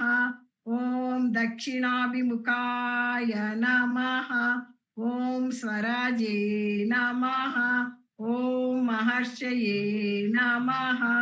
ಓಂ ಭಗವತೆ ನಮಃ. ಓಂ ಈಡ್ಯಾಯ ನಮಃ. ಓಂ ಭೂಮ ವಿದ್ಯಾ ವಿಶಾರದಾಯ ನಮಃ. ಓಂ ವಿಮಲಾಯ ನಮಃ. ಓಂ ದೀರ್ಘದರ್ಶಿನೇ ನಮಃ. ಓಂ ಆಪ್ತಾಯ ನಮಃ. ಓಂ ರುಜುಮಾರ್ಗ ಪ್ರದರ್ಶಕಾಯ ನಮಃ. ಓಂ ಸಮದೃಶೇ ನಮಃ. ಓಂ ಸತ್ಯದೃಶೇ ನಮಃ. ಓಂ ಸತ್ಯಾಯ ನಮಃ. ಓಂ ಪ್ರಶಾಂತಾಯ ನಮಃ. ಓಂ ಅಮಿತ ವಿಕ್ರಮಾಯ ನಮಃ. ಓಂ ಸುಕುಮಾರಾಯ ನಮಃ. ಓಂ ಸದಾನಂದಾಯ ನಮಃ. ಓಂ ಮೃದುಭಾಷಿಣೇ ನಮಃ. ಓಂ ದಯಾರ್ಣವಾಯ ನಮಃ. ಓಂ ಶ್ರೀ ಶೋಣಾಚಲದ್ಭೂತ ಸ್ಕಂದಾಶ್ರಮ ನಿಕೇತನಾಯ ನಮಃ. ಓಂ ಸದ್ದರ್ಶನೋಪದೇಷ್ಟ್ರೇ ನಮಃ. ಓಂ ಸದ್ಭಕ್ತ ವೃಂದ ಪರಿವೃತಾಯ ನಮಃ. ಓಂ ಗಣೇಶ ಮುನಿ ಭೃಂಗೇನ ಸೇವಿತಾಂಗ್ರಿ ಸರೋರುಹಾಯ ನಮಃ. ಓಂ ಗೀತೋಪದೇಶ ಸಾರಾದಿ ಗ್ರಂಥ ಸಂಚಿನ್ನ ಸಂಶಯಾಯ ನಮಃ. ಓಂ ವರ್ಣಾಶ್ರಮ ಮತಾತೀತಾಯ ನಮಃ. ಓಂ ರಸಜ್ಞಾಯ ನಮಃ. ಓಂ ಸೌಮ್ಯಾಯ ನಮಃ. ಓಂ ಆತ್ಮವತೆ ನಮಃ. ಓಂ ಸರ್ವವನಿಮತಸ್ಥಾನಾಂ ಆರಾಧ್ಯಾಯ ನಮಃ. ಓಂ ಸರ್ವಸದ್ಗುಣಿನೇ ನಮಃ. ಓಂ ಆತ್ಮಾರಾಮಾಯ ನಮಃ. ಓಂ ಮಹಾಭಾಗಾಯ ನಮಃ. ಓಂ ಮಾತೃಮುಕ್ತಿವಿಧಾಯಕಾಯ ನಮಃ. ಓಂ ವಿನತಾಯ ನಮಃ. ಓಂ ವಿನುತಾಯ ನಮಃ. ಓಂ ವಿಪ್ರಾಯ ನಮಃ. ಓಂ ಮುನೀಂದ್ರಾಯ ನಮಃ. ಓಂ ಪಾವಕೋಜ್ವಲಾಯ ನಮಃ. ಓಂ ದರ್ಶನಾದಗ ಸಂಹಾರಿಣೇ ನಮಃ. ಓಂ ಮೌನೇನ ಸ್ವಾತ್ಮಬೋಧಕಾಯ ನಮಃ. ಓಂ ಹೃಚ್ಛಾಂತಿಕರ ಸಾನ್ನಿಧ್ಯಾಯ ನಮಃ. ಓಂ ಸ್ಮರಣಾತ್ ಬಂಧಮೋಚಕಾಯ ನಮಃ. ಓಂ ಅಂತಸ್ತಿಮಿರ ಚಂಡಾಂಶವೇ ನಮಃ. ಓಂ ಸಂಸಾರಾರ್ಣವತಾರಕಾಯ ನಮಃ. ಓಂ ಶೋಣಾದ್ರೀಶಸ್ತುತಿದ್ರಷ್ಟೇ ನಮಃ. ಓಂ ಹಾರ್ದವಿದ್ಯಾ ಪ್ರಕಾಶಕಾಯ ನಮಃ. ಓಂ ಅವಿಚ್ಯುತ ನಿಜ ಪ್ರಜ್ಞಾಯ ನಮಃ. ಓಂ ನೈಸರ್ಗಿಕ ಮಹಾತಪಸೇ ನಮಃ. ಓಂ ಕಮಂಡಲುಧರಾಯ ನಮಃ. ಓಂ ಶುಭ್ರ ಕೌಪೀನವಸನಾಯ ನಮಃ. ಓಂ ಗುಹಾಯ ನಮಃ. ಓಂ ದಂಡಪಾಣಯೇ ನಮಃ. ಓಂ ಕೃಪಾಪೂರ್ಣಾಯ ನಮಃ. ಓಂ ಭವರೋಗ ವಿಷಗ್ವರಾಯ ನಮಃ. ಓಂ ಸ್ಕಂದಾಯ ನಮಃ. ಓಂ ದೇವತಮಾಯ ನಮಃ. ಓಂ ಅಮರ್ತ್ಯಾಯ ನಮಃ. ಓಂ ಸೇನಾನ್ಯೇ ನಮಃ. ಓಂ ಪುರುಷೋತ್ತಮಾಯ ನಮಃ. ಓಂ ಶ್ರೀರಮಣ ಭಗವತೆ ನಮಃ. ಶ್ರೀರಮಣಾಷ್ಟೋತ್ತರಶತನಾಮ ಪೂಜಾಂ ಸಮರ್ಪಯಾಮಿ. ಯಸ್ಥಾಣೋರರುಣಾಚಲಸ್ಯ ಪದಯೋಃ ಸ್ಮೃತ್ಯಾ ಜನಿಂ ಪ್ರಾಪ್ಯ ತದ್ ದಿವ್ಯಾನುಗ್ರಹ ಸುಪ್ರವಾಹ ವಿವಶಸ್ತಾದಾತ್ಮ್ಯಭಾವಂ ಗತಃ ಕೃನ್ನಿಷ್ಠಸ್ವಗಭೀರ ನಿತ್ಯ ತಪಸಾ ಲೋಕಾನ್ ಪುನಾಸ್ಯೇಕರಾಟ್ ತಸ್ಮೈ ಶ್ರೀರಮಣಾಯ ತೇ ನಮ ಇದಂ ಲೋಕೋತ್ತರ ಜ್ಯೋತಿಷೇ.